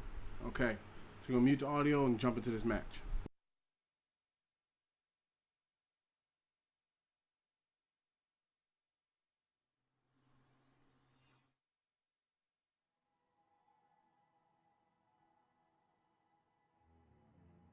Control transferring to pilot.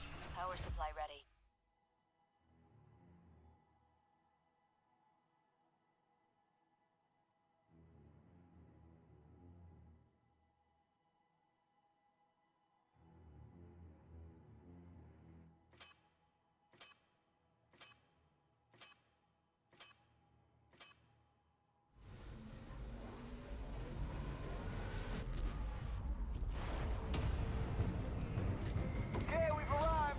Stop asking if we're there yet. Finally! Could you fly this thing any slower? Keep up that attitude, Drones, and I will. Good luck, team!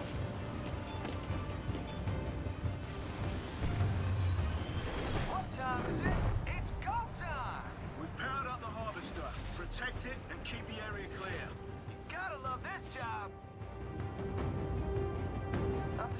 incoming enemy signatures. Not a lot, but don't get cocky. Here comes the first wave, kiddos!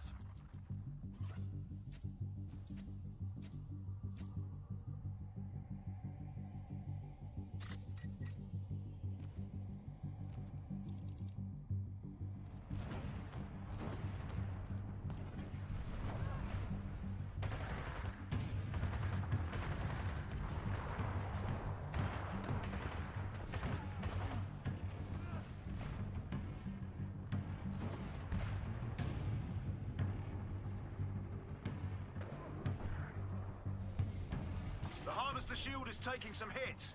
Give it some cover.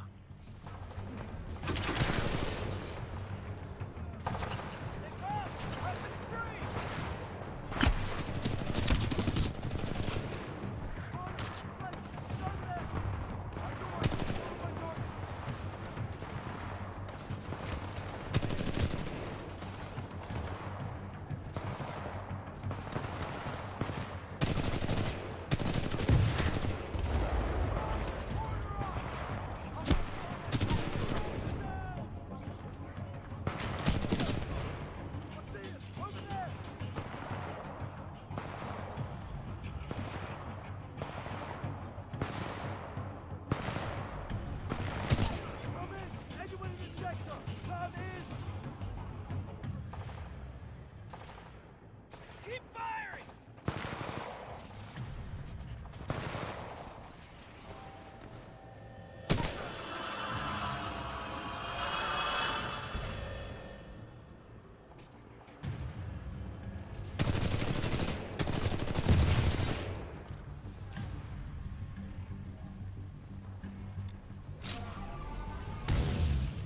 Harvester shield's back up to 100%.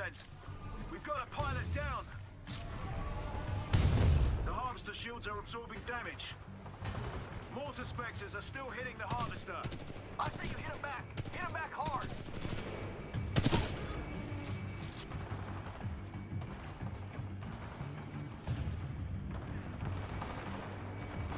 Good news, team. Pilot reinforcements just landed.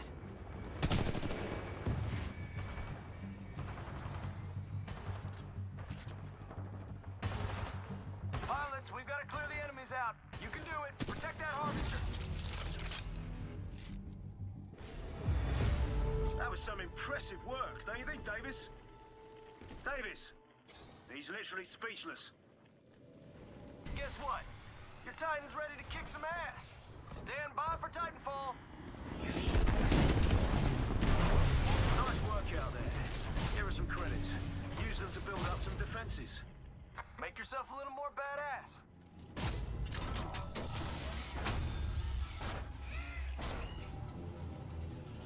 Looks like this wave is stocked with mortar titans. These guys launch rockets from afar. Find them.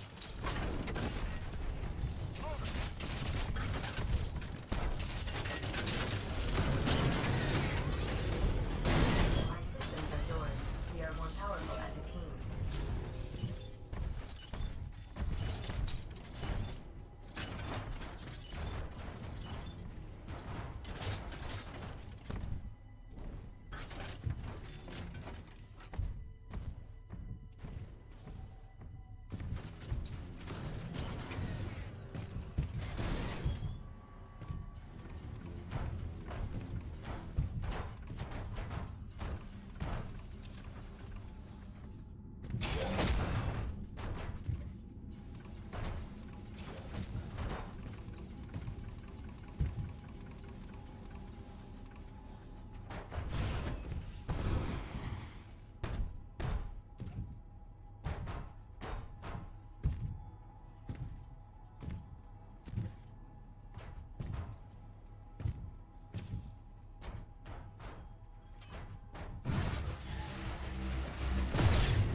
some hits. Give it some cover. Mortar Spectres are raining shells down on the Harvester. Clear them out for me. And, well, you know, your lives.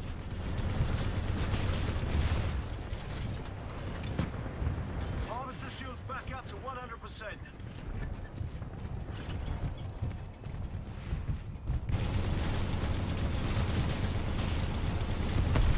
Enemy Titan eliminated. Harvester shield is recharging. Don't let the remnant fleet damage it.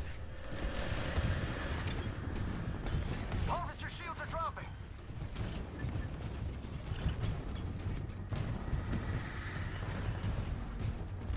Laser core ready.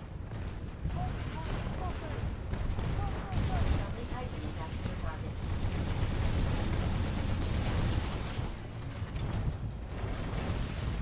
Friendly pilot attacking your target. Enemy Titan down. The Harvester shield is back up. Ion laser core activated. Elevating threat condition. Multiple Titans.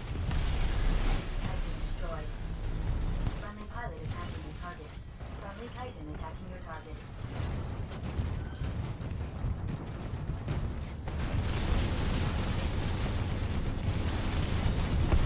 Enemy Titan down. The Harvester shields are gonna drop if they keep taking damage. Give it some cover.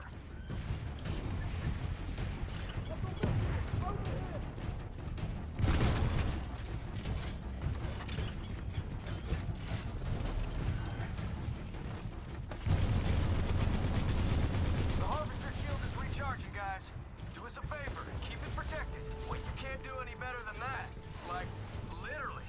The Harvester didn't take on any damage at all. Amazing work.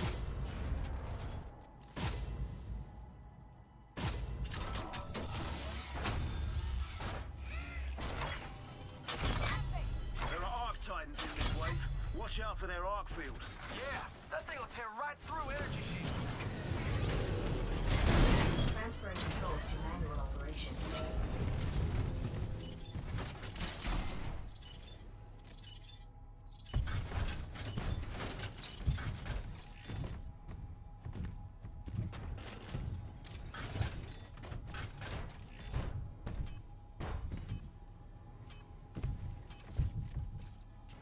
Pilot, we've got another wave inbound. Another day, another wave. Bring it on.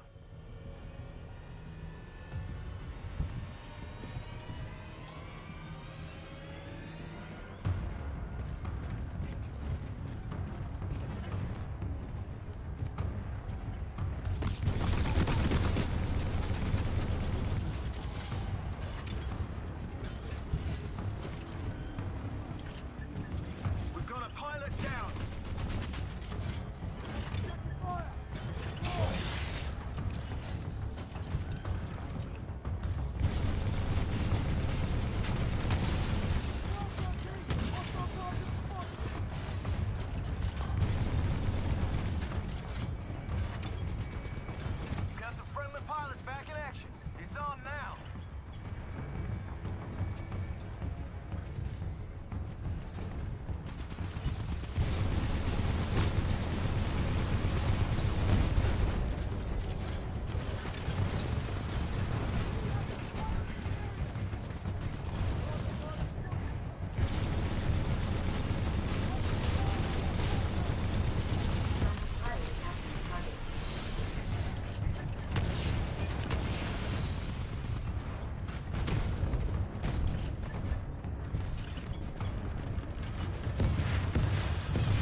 shields are inbound, team.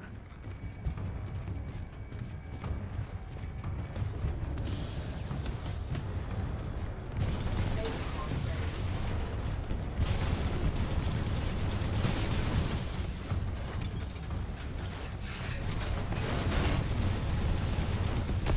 Enemy Titan down. Firing laser core. Critical damage. To the right Spitfire. You are engaging multiple Titans. Ready. The harvester shields are absorbing damage. Team, we've got a pilot down. We've got multiple pilots down. Stick together out there.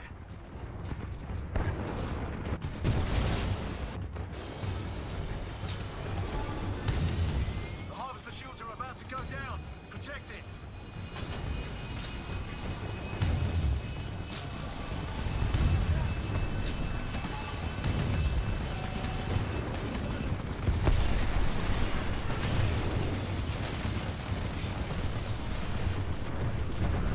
The harvester shields are gonna drop if they keep taking damage.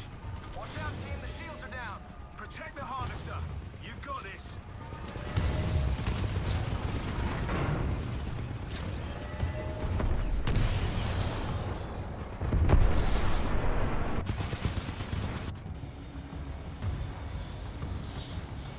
The harvester shield is recharging.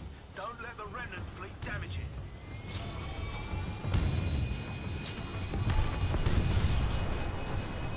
Harvester shields are back online.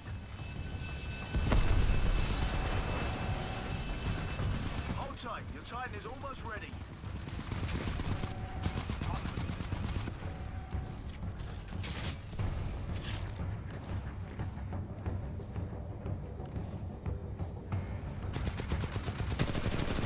Two left. Work together. Take them out.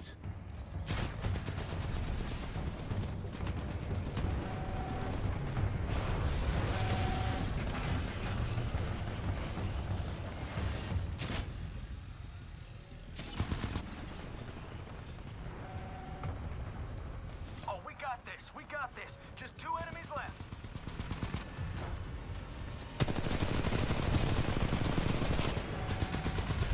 All right, party time. Your Titan is ready. Stand by for Titanfall.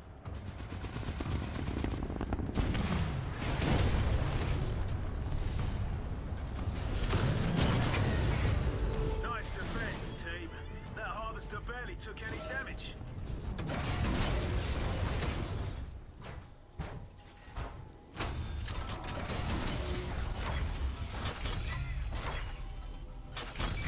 I think we struck a nerve. You're about to face everything they've got. Be ready for anything.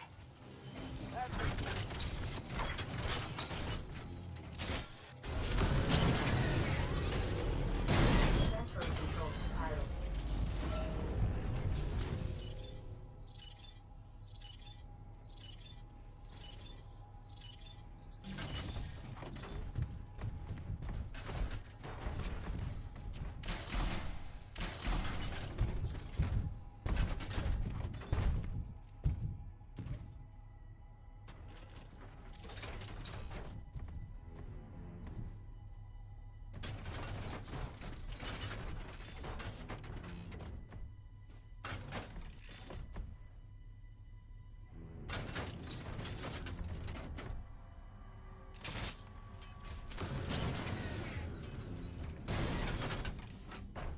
More coming.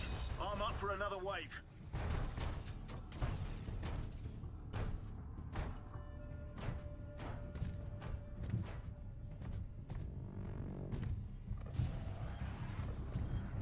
You got enemy Reapers down there, team. Take those beasts out.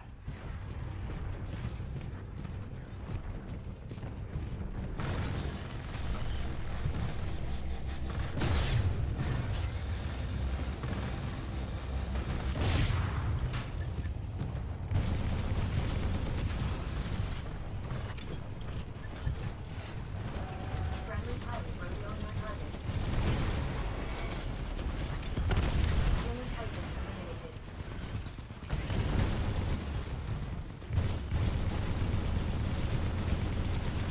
Multiple Titans engaged. Advise you prioritize your targets.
in.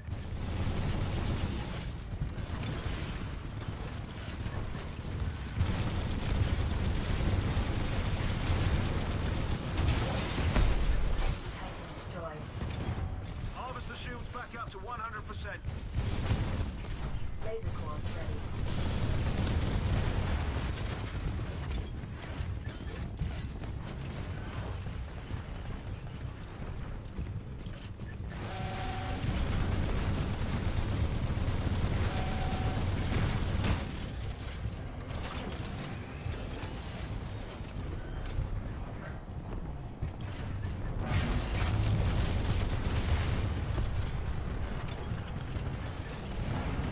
Laser core ready.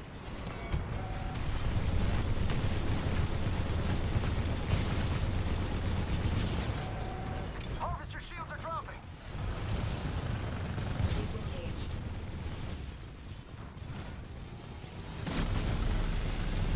Crap, the harvester shields are down. Outnumbered 3 to 1. We've got a pilot down. Friendly pilot has ejected.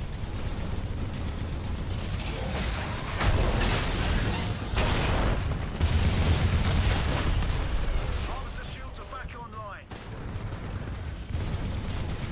Pilot attacking the target. Enemy You got some friendly pilots back in action. It is on now.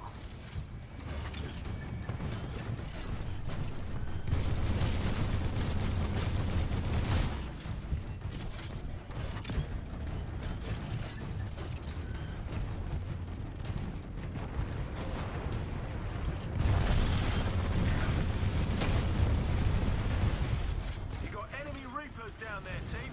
Take those beasts out. laser core ready. Critical damage. Seek cover. Ion laser core activated. You are being engaged by multiple titans. Team, we've got a pilot down. It's okay. It's okay. Stick together. We can win this thing.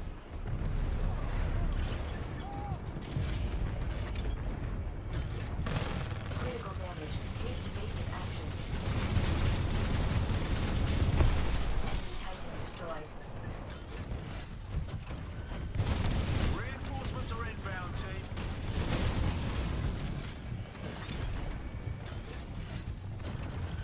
You are outnumbered by hostile titans.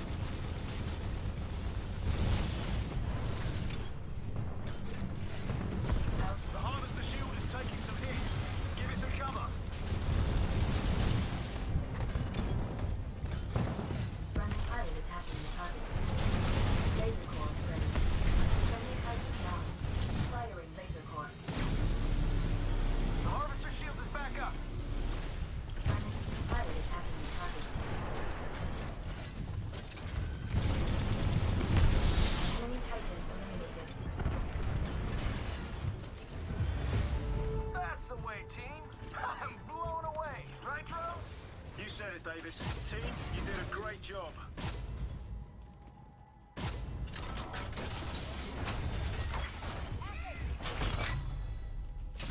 Those mortar titans bomb the harvester from a distance. Use your mini-maps to hunt them down. Warning, critical damage. Advise taking cover.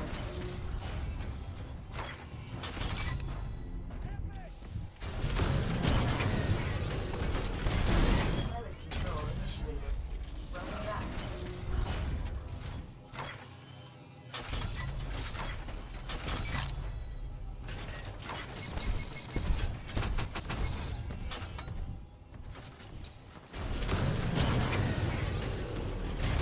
Pilot mode online.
Titans all around your perimeter. You'll have to hunt them down. Elevated threat condition. Multiple Titans attacking. Friendly pilot revealing your target. Outnumbered 3-1. Manage power carefully. Friendly pilot attacking your target. Harvester shields are dropping.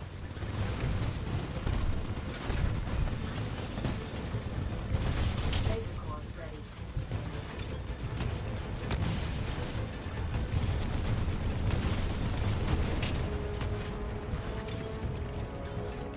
Harvester shields back up to 100%. Friendly pilot is attached to hull. Friendly pilot is off the hull.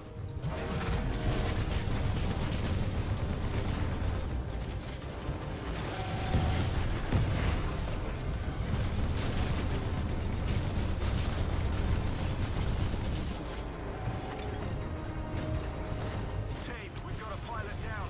It's okay. It's okay. Stick together. We can win this thing.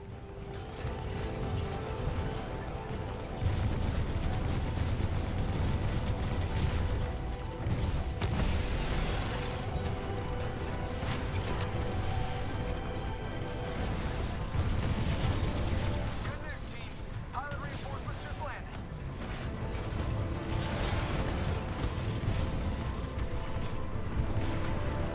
Listen up, team. The harvester shields are absorbing damage. Put an end to it. Titan destroyed. Outnumbered by hostile Titans. Enemy Titan eliminated. Harvester shields are back online. Enemy Titan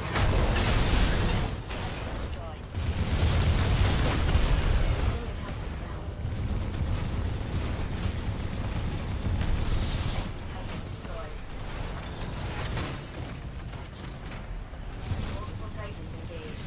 Advise priority. Those mortar titans are really giving our harvester some damage. They're set up on the outskirts. Hunt them down, team. The harvester shields are gonna drop if they keep taking damage. Give it some cover. Friendly Titan down. Harvester shields are dropping. Enemy Titan down. We've got a pilot down. Watch out, team. The shields are down. Protect the harvester. You've got this.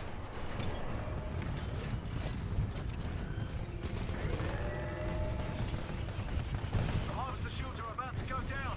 Protect it. Enemy Titan. Reinforcements are inbound, team. Firing laser core. Critical damage. Harvester shields back up to 100%. Disengage. The harvester shields are absorbing damage. Enemy Titan down.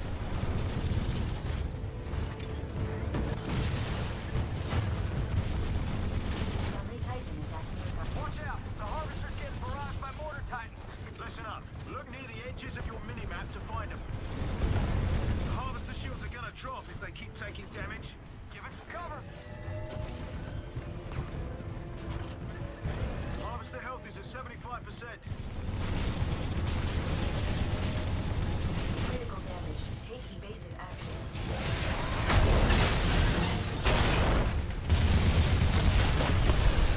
Titan destroyed. Laser core ready. Team, protect the harvester while the shield recharges. Enemy Titan eliminated. Good news, team. Harvester shields are back online. Let's finish this. Ion laser core activated. Friendly Titan attacking your target. Tros, there's only one enemy left. Why are you telling me? Tell them. One left, team. Let's finish this.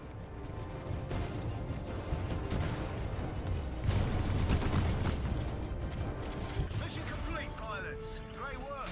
That's how the 6-4 does it. We're not at a 6-4 anymore, Davis. Well, then that's how the last resort does it.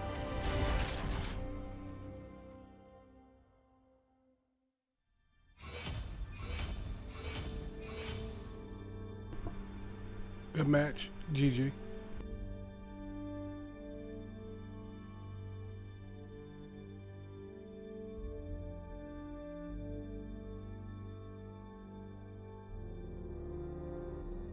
Good match. GG.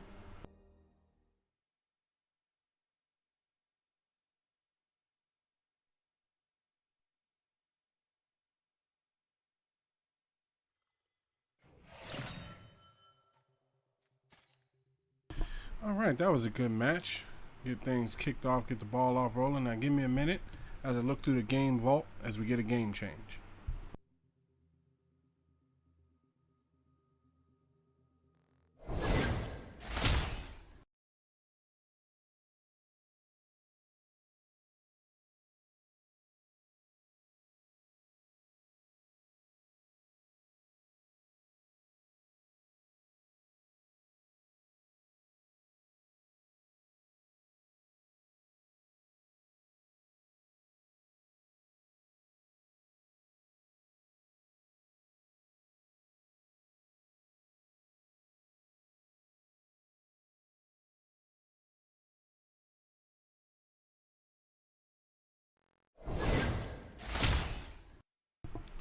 So I settled down on. Oh, is the audio still playing? So I settled. Oh. Oh. Does it need an update? Ah, it needs to update. 1 second.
It's been a while since we've been to Star Trek Online. We talked about it earlier. Oh, wow. We didn't need all that noise, sir. So we talked about it earlier. Let me just make sure I'm signed in, and that's what we're going to be jumping into.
Now, myself personally, I feel this is one of the best space franchises to ever come out. Legend. It's everything you want from a space story, and it's a game. Star Trek Online this season is House United. We should still have our story going here. Oh, House United, Klingons, huh?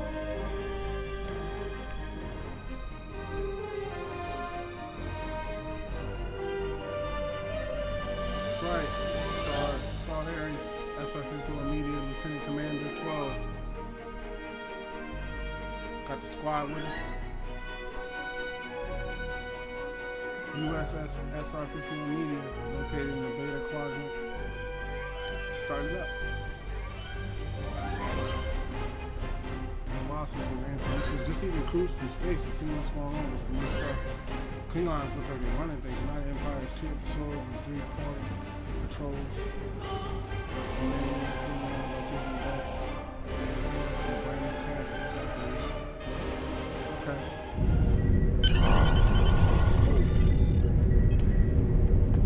I just bought some gear. Yeah, I got my dual guns. You know how that go. Yeah, they got the phases. I got the dual pistols. 12 is offline. Architecture with this stuff. Security team, report to docking base You 6. look around, like you just come to the window, right? You come over here, and you look at it like, can I get down there? Come over here, like, look at this. Like, look at some of these ships. Like, they have to have people just working on just creating new ships and shit. You know? Because this whole thing right here wasn't here a couple of months ago. Like, a couple of months ago, it used to just look out into space and like one ship. Now they done put these ships here and they updated the game and stuff like that. It says you have completed the Klingon War story arc. A common accolade completed the Klingon War. Repair ship. Hello, do you need your ship repaired? Yeah, do I have any injuries on my ship? Nah, we ain't got no damage, we good.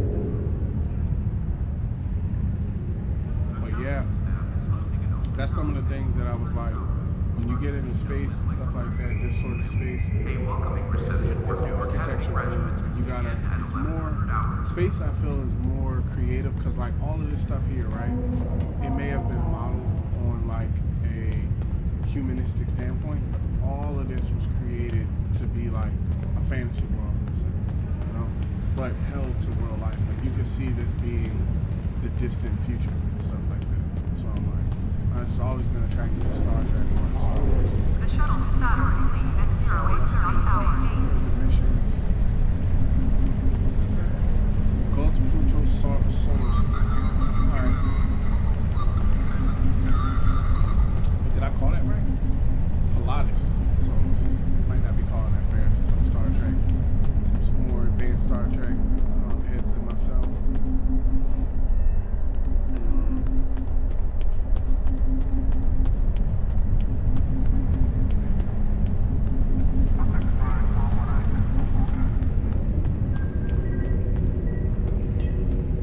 Cadets arriving from Starfleet Academy must report to Admiral Quinn's office upon arrival.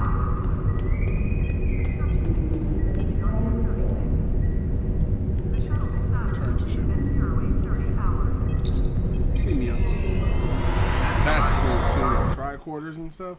See, the thing of it is, if I'm not mistaken, Star Trek has like a working relationship with government. Not like government, but they have a working relationship with like the technologies of, you know, the newer day world and stuff like that. Because you can't tell me that, like, when you look close at Star Trek, they had iPads back then. You know, the iPad been around for years, man. You know, government workers been using that thing for years. We just finally getting hands on it into 2000s and stuff like that. That's why it's like sometimes as a creator, you have to make the story go forward. Then you have to, you know, it has to be a current thing, but it also has to have long ball visions and stuff like that.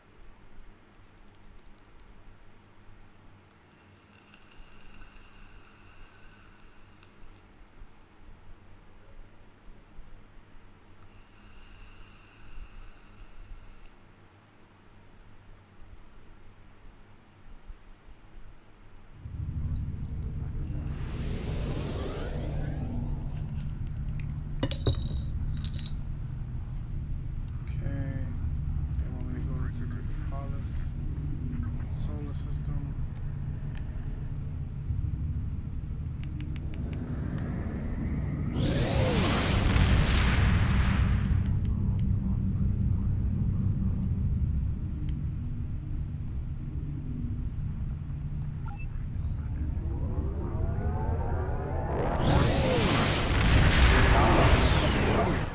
That red outline.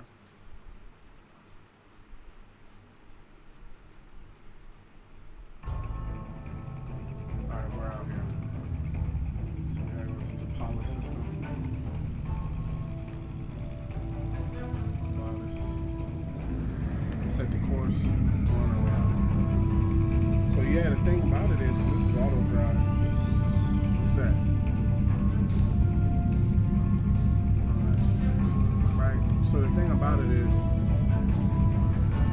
I hear a lot of people say sometimes,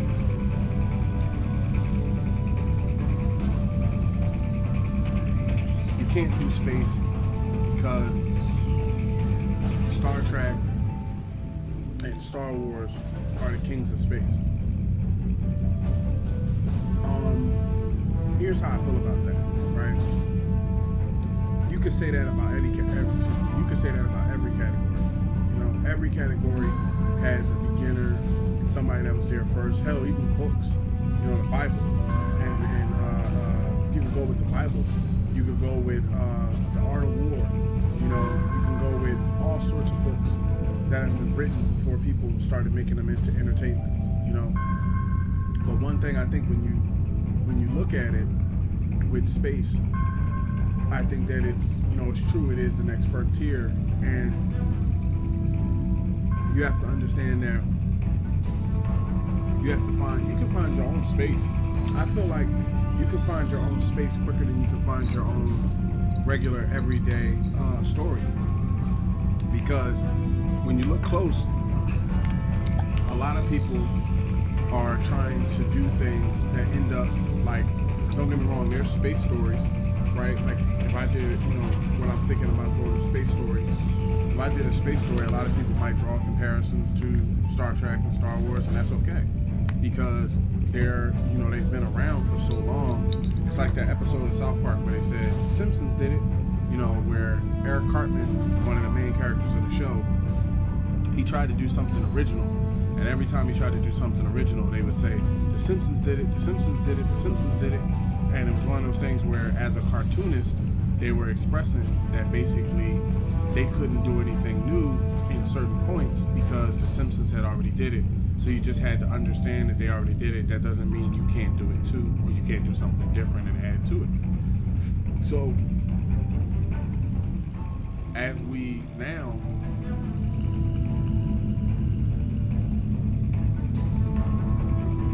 as we're in the range of space now, I think that things are different than what they were. That's why I think Star Trek and Star Wars is more appealing now.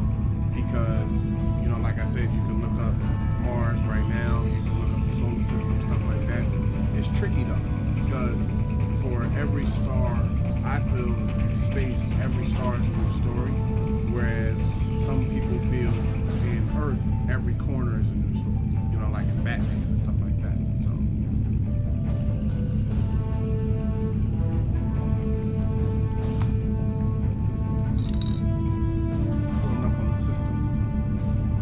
Full speed? Full speed.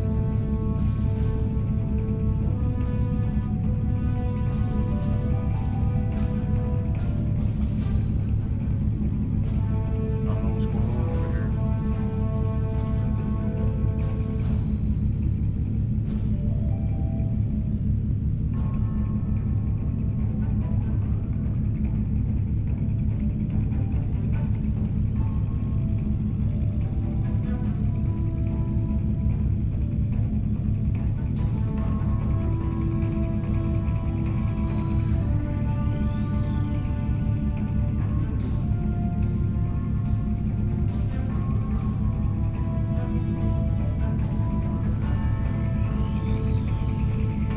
Oh, we're flying through this.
What happened? Desperate measures.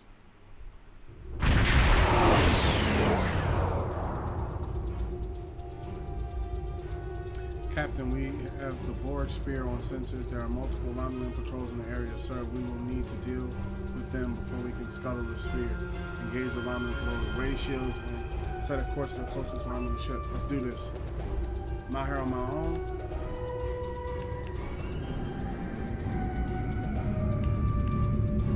Stop you to back me up eventually. If not, we'll hold it down. As best to our abilities.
Oh, shit.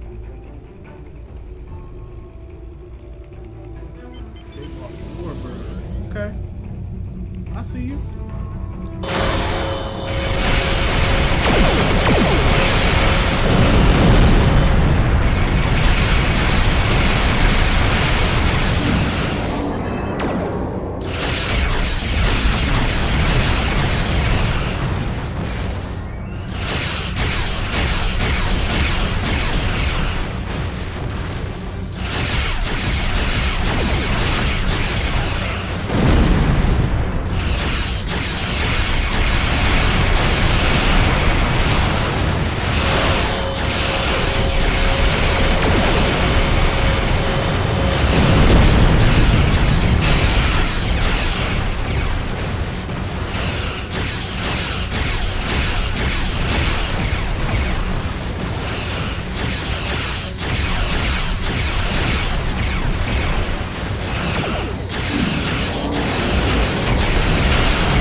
Right. Held her own there.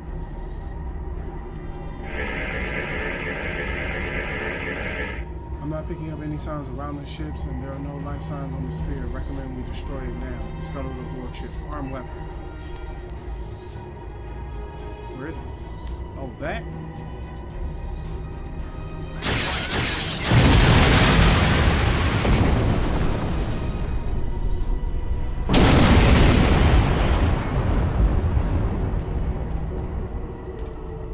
Captain, our top priority should be to find any technology or research the Romulans may have salvaged already. There is Romulan communication satellite in this area. We program it to transmit an emergency signal. The Romulans will send a ship here to investigate. We can hide behind the asteroid if we run minimal power. Mineral content in it should disrupt sensor readings. Once the patrol vessel arrives, we can use reinforced class 2 probe to essentially tag the Romulan ship. Even if they cloak, we'll be able to follow the probe's energy signature. If there's a base anywhere in the region, we'll find it. Reconfigure the Romulan communication satellite. Where's that at?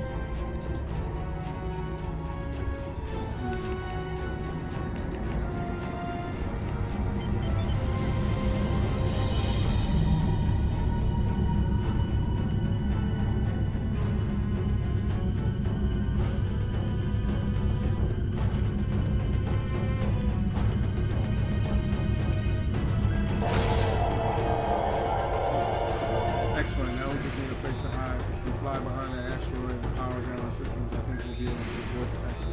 Fly behind the asteroid and power down the system.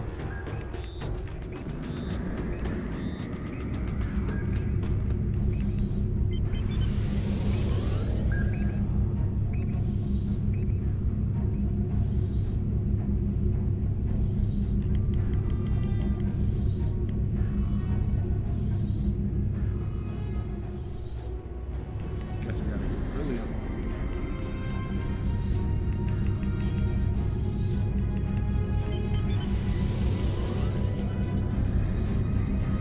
Power down to minimal systems.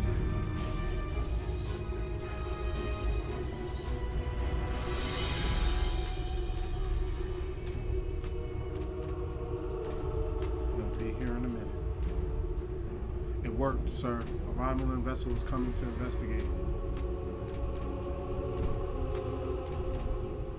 I have tagged the vessel with the submarine transmitter, so we should be able to follow it to warp. We should be able to follow it at warp speed.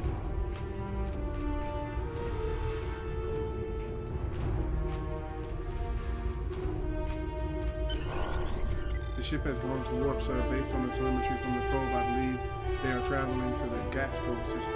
There is a small colony on the space station there, laying in a course to Gasco, sir. You can leave as soon as you're ready. Warp speed to the Gasco system. Follow around me in the ship. Let's go. Man, that's one thing that I noticed about Star Trek Online and DC. They really do have an immersive story.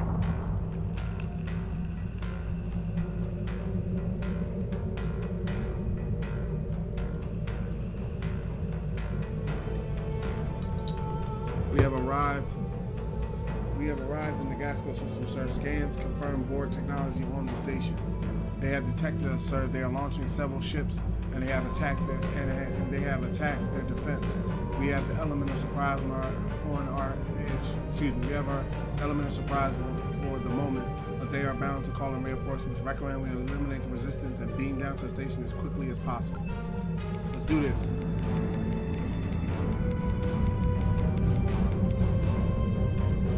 Element of surprise.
Sir, we have arrived in Gasco Station. The station is on high alert. We should expect heavy resistance.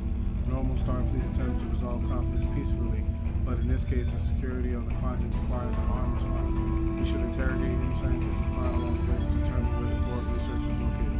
Defeat guards and interrogate scientists. Acknowledge.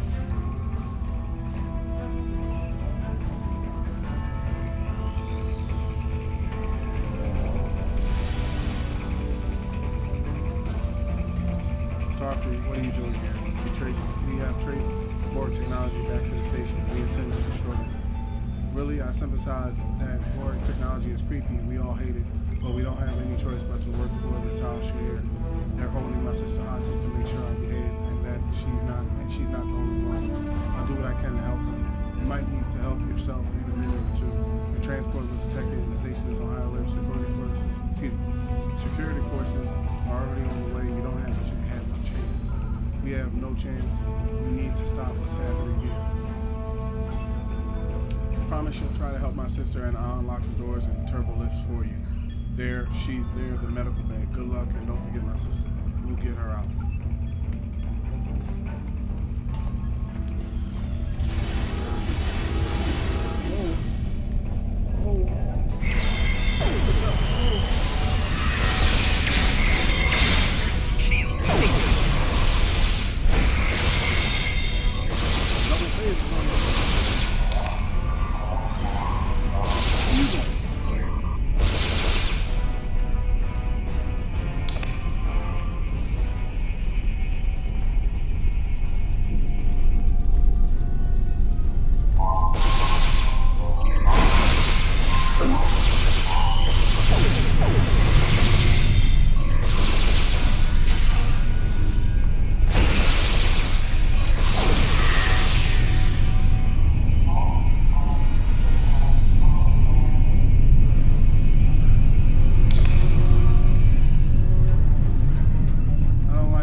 How the NPCs are so, smart. Like you play some games and the NPCs are just ridiculous. There they are.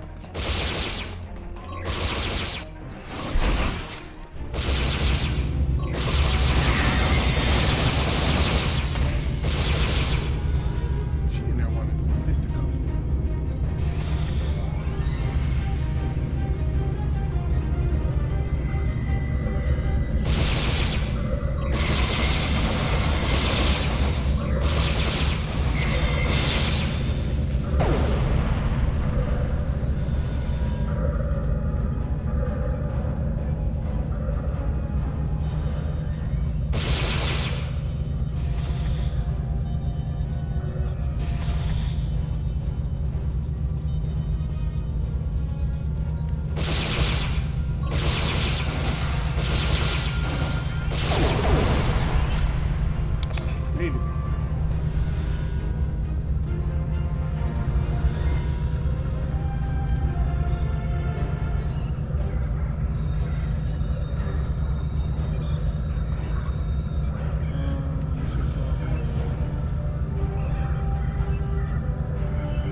Even if the stuff here to get follow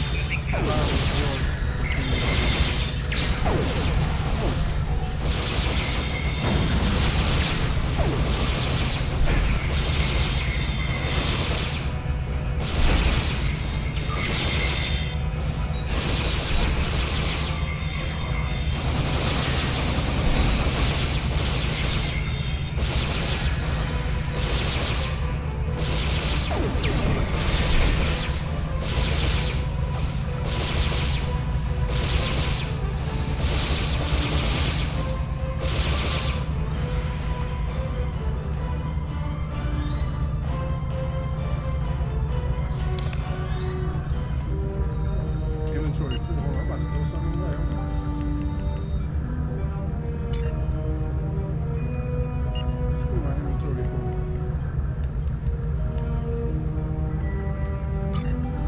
Oh no, I got this.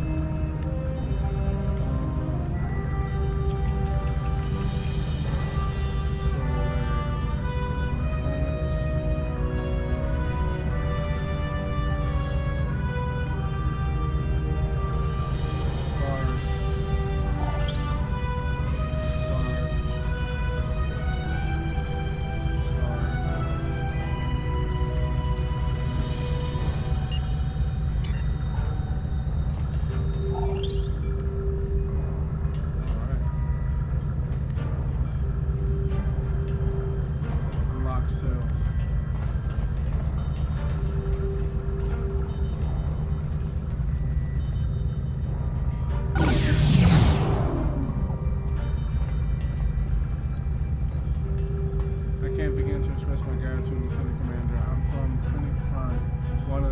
Crini Prime, one of the colonists that is still neutral in the conflict between the Republic and Tal Shahir. Before all this, I was a vocal proponent for the Republic. All I can think is that I attracted the wrong kind of attention for my outspoken beliefs. So what I'm talking about, real life stuff. What do you mean? One day I went for a walk on the cliffs near my settlement, and I remember seeing something strange and hearing a metallic buzzing, and everything went black. I woke up in the cell. No one will tell me where I am or why I'm here. What they do say is that I'm a test subject. They're planning on implanting me with war technology. I didn't think anyone could be so callous, not even the Tal Shahir. We'll get you home. That's how we do one immediate. One to be low. That's our SR 51M, one to be low.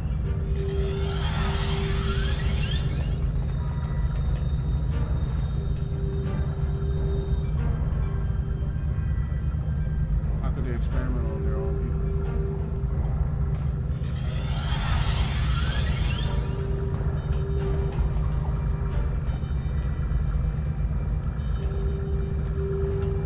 My head hurts. I bet it does.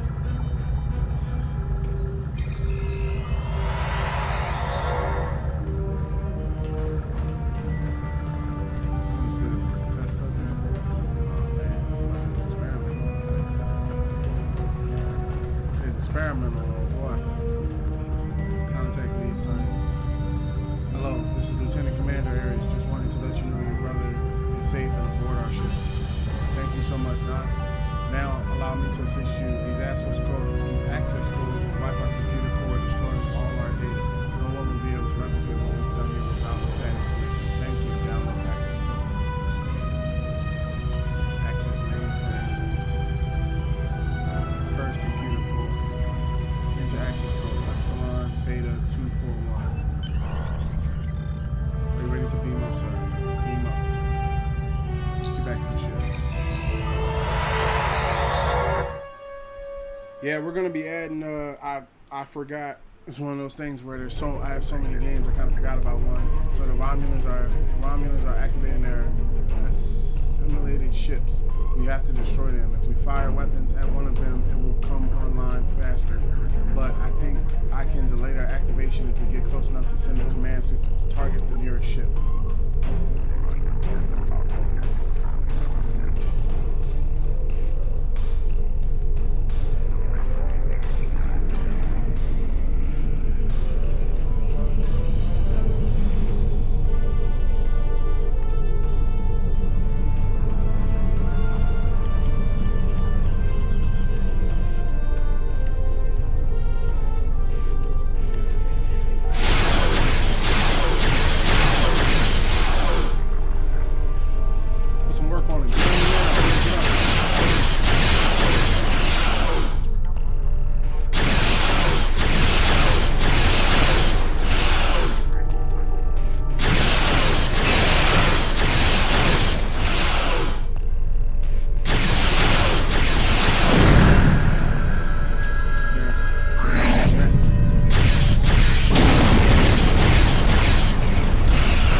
things. I wanted something.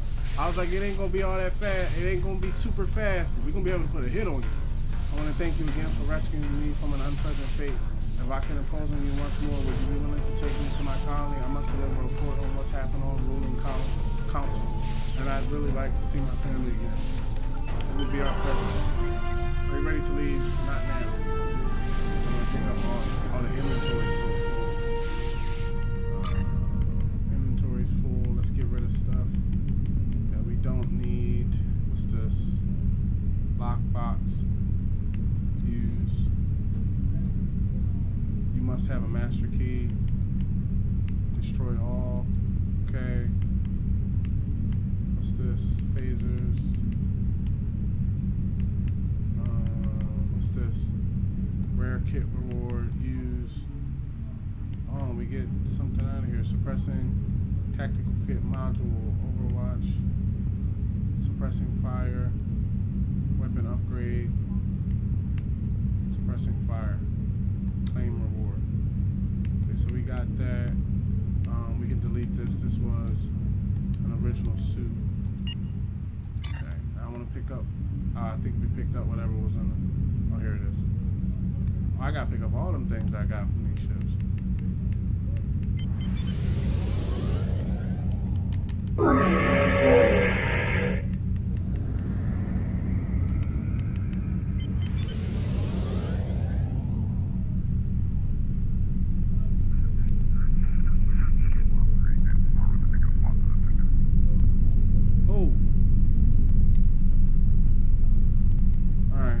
Starfleet.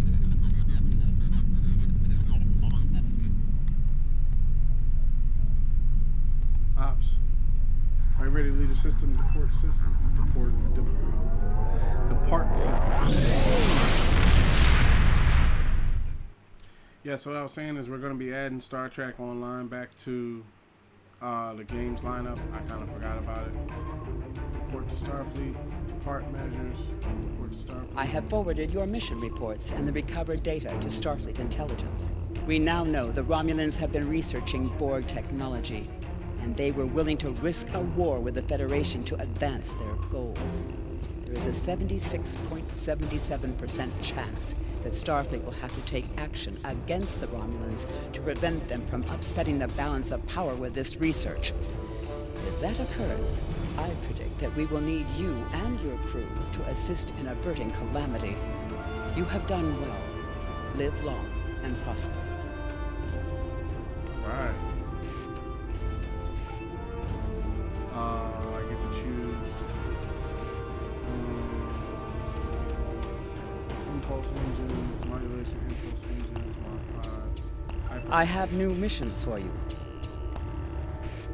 Tequila, the survivor you rescued from Demora Station, has provided some very interesting information about both the Tal Shar and the new race with which they've allied. Meanwhile, the Romulan Republic and neutral colonies are continuing to report mysterious abductions. We believe these two events are related. Tequila wants to go home to her colony on Serene Prime.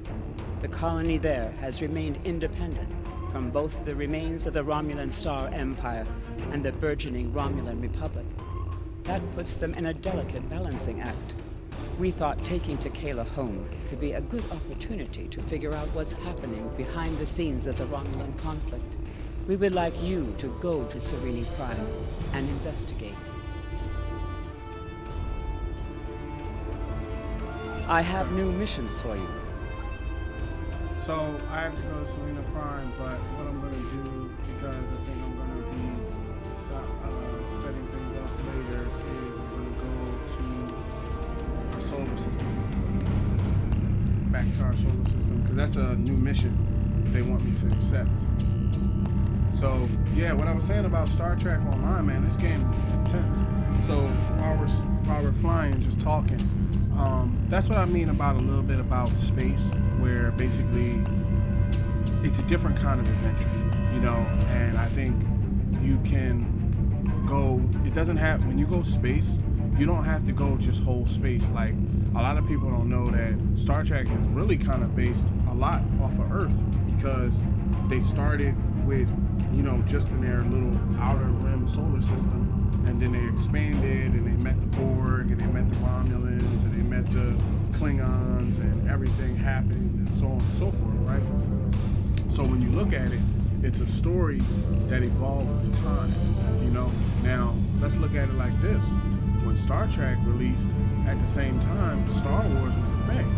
So should the creators of Star Trek have said, well, we're going to shut down our thing because Star Wars is a thing? Or the same with Star Wars? Do you think Star Wars said, we're going to shut down our productions and movies and comics and all these video games and stuff like that because it's Star Trek's thing? No, they have their lane, we have ours. And that's the same sort of approach, just to let you know, towards the end of the stream. That's the same sort of approach.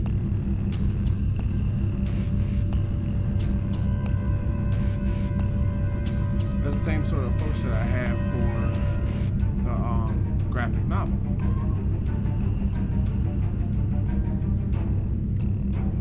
It's a slow burn.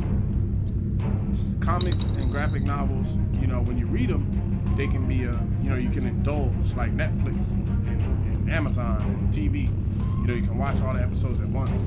That's some of the reasons why I want to do a graphic novel over a comic, because I feel that it may be a bigger book and it may be something where this phase I'm looking at is possibly 1 to 2 books a year. That's what I'm looking at. Maybe 1 to 2 books a year. If I think 1 is possible, 2 might be a little stretching it, but I have to see, how the workflow goes, how things work, how the story develops and stuff like that. But I know I want to do it bare minimum. I want to do at least 1 a year. And at the same time, I would like to have a holiday thing, something for the holidays. But, I don't want to make the schedule too big. That's where, in the comic world, they come back every week. So basically, it's one of those things where if I see in the phase of creating stuff, if I see that hold up. If I see in the phase of creating stuff that you guys and gals take to the comic story, then we'll lean that way. But as it stands, I've been noticing that a lot of people get mad when comics come out and then a new comic doesn't come out next week. Like normally they said a new comic book comes out every week, right? So I don't think I could put myself into the standpoint, because we have a gaming stream. Like right now, as you can tell, I am a game streamer. So I don't want to put myself in a situation where our game stream suffers or we don't actually put in time. So that's why I'm kind of like, okay, it needs to be something bigger, something that you can work on for a period of time, release, and then work on the next one to release, Like basically, you release a graphic novel in, say, the beginning part of the year, and then you release another graphic novel towards the end of the year, for whatever purposes you want to do. I think that that's something that's feasible. It's going to take work on my end and Rosari's end, but, we're up for the task and things like that. And we actually like doing it, so it's not a problem.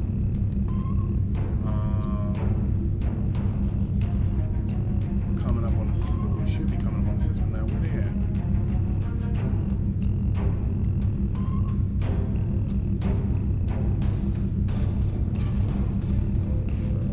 For the entry.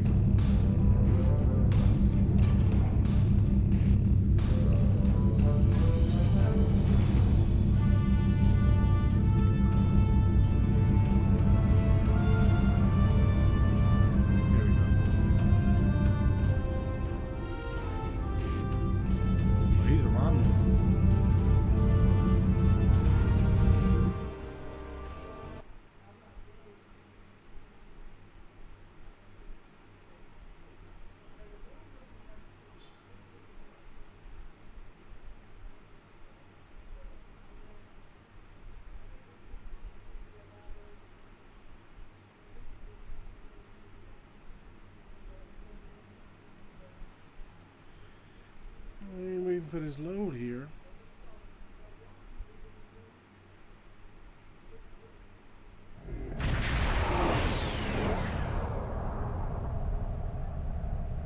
Back with the system with everybody. So this has been a great stream. I'm glad that I was able to come home and have some time off from work to be able to do an afternoon stream. Now, just so you know, in the future, what we're going to be trying to do is a morning stream. So, so if you haven't already, like and subscribe to the channel. Set the alerts. What that means is next to the subscribe button, there should be a little bell icon. You want to set the bell icon to white, or whatever color you have on your computer, which probably still should be white. You want to set the alerts so that way when we go live, you get a notification on your phone that says, hey, SR51 Media just went live. You can click the link, come to the channel. So what I'm going to be trying to do probably tomorrow morning, I'm going to be trying to do a game stream. It won't be, because we're 3 hours, what are we, almost 3 hours and 30 minutes, 3 hours and 30 minutes on this one. So in the morning, it won't be like 3 hours or anything like that, but I'm going to try to shoot for at least like a half an hour of gameplay for us to be able to play in the mornings and stuff. So that way we can have, some content every day and talk, maybe 45 minutes an hour. I don't know. We'll try to get something going there, maybe 15 minutes. We'll try to get something going at least every day is the goal, to have a stream in the morning so, we can chop it up about news, sports, gaming, comics, maybe play some games before I go to work. There's a lot of things we can do. I think that I'm more open, more able to do things in the morning than I am in the nighttime because, like, as I said in the previous stream, 9 o'clock at night is almost 10, 11, 12 o'clock here. I mean 12, 10, 9 o'clock here is 10, 11, 12 over there in the east. So like right now it's about 6:30, so 7, 8 to 9, 9 to 10. So thank you to everybody that's been watching the stream from the east, everybody that's been watching the stream from the west, everybody that's watching all around the world. I watch it back on playback. Thank you. Make sure to like and subscribe to the channel. Stay close, stay informed. If you don't know, I am Salt Aries on Xbox. I am Salt Aries _51 on PlayStation. I am Salt Aries on Nintendo. We are SR51 Media on Twitter. We are Salt Aries and Rose Aries on Facebook. And our brand website is www.sr51media.com, built for the 51 Dynasty on our brand, so you can have a better understanding for who we are. I've had a great time streaming with you today. Enjoy the rest of your day, and be sure to come back. Peace.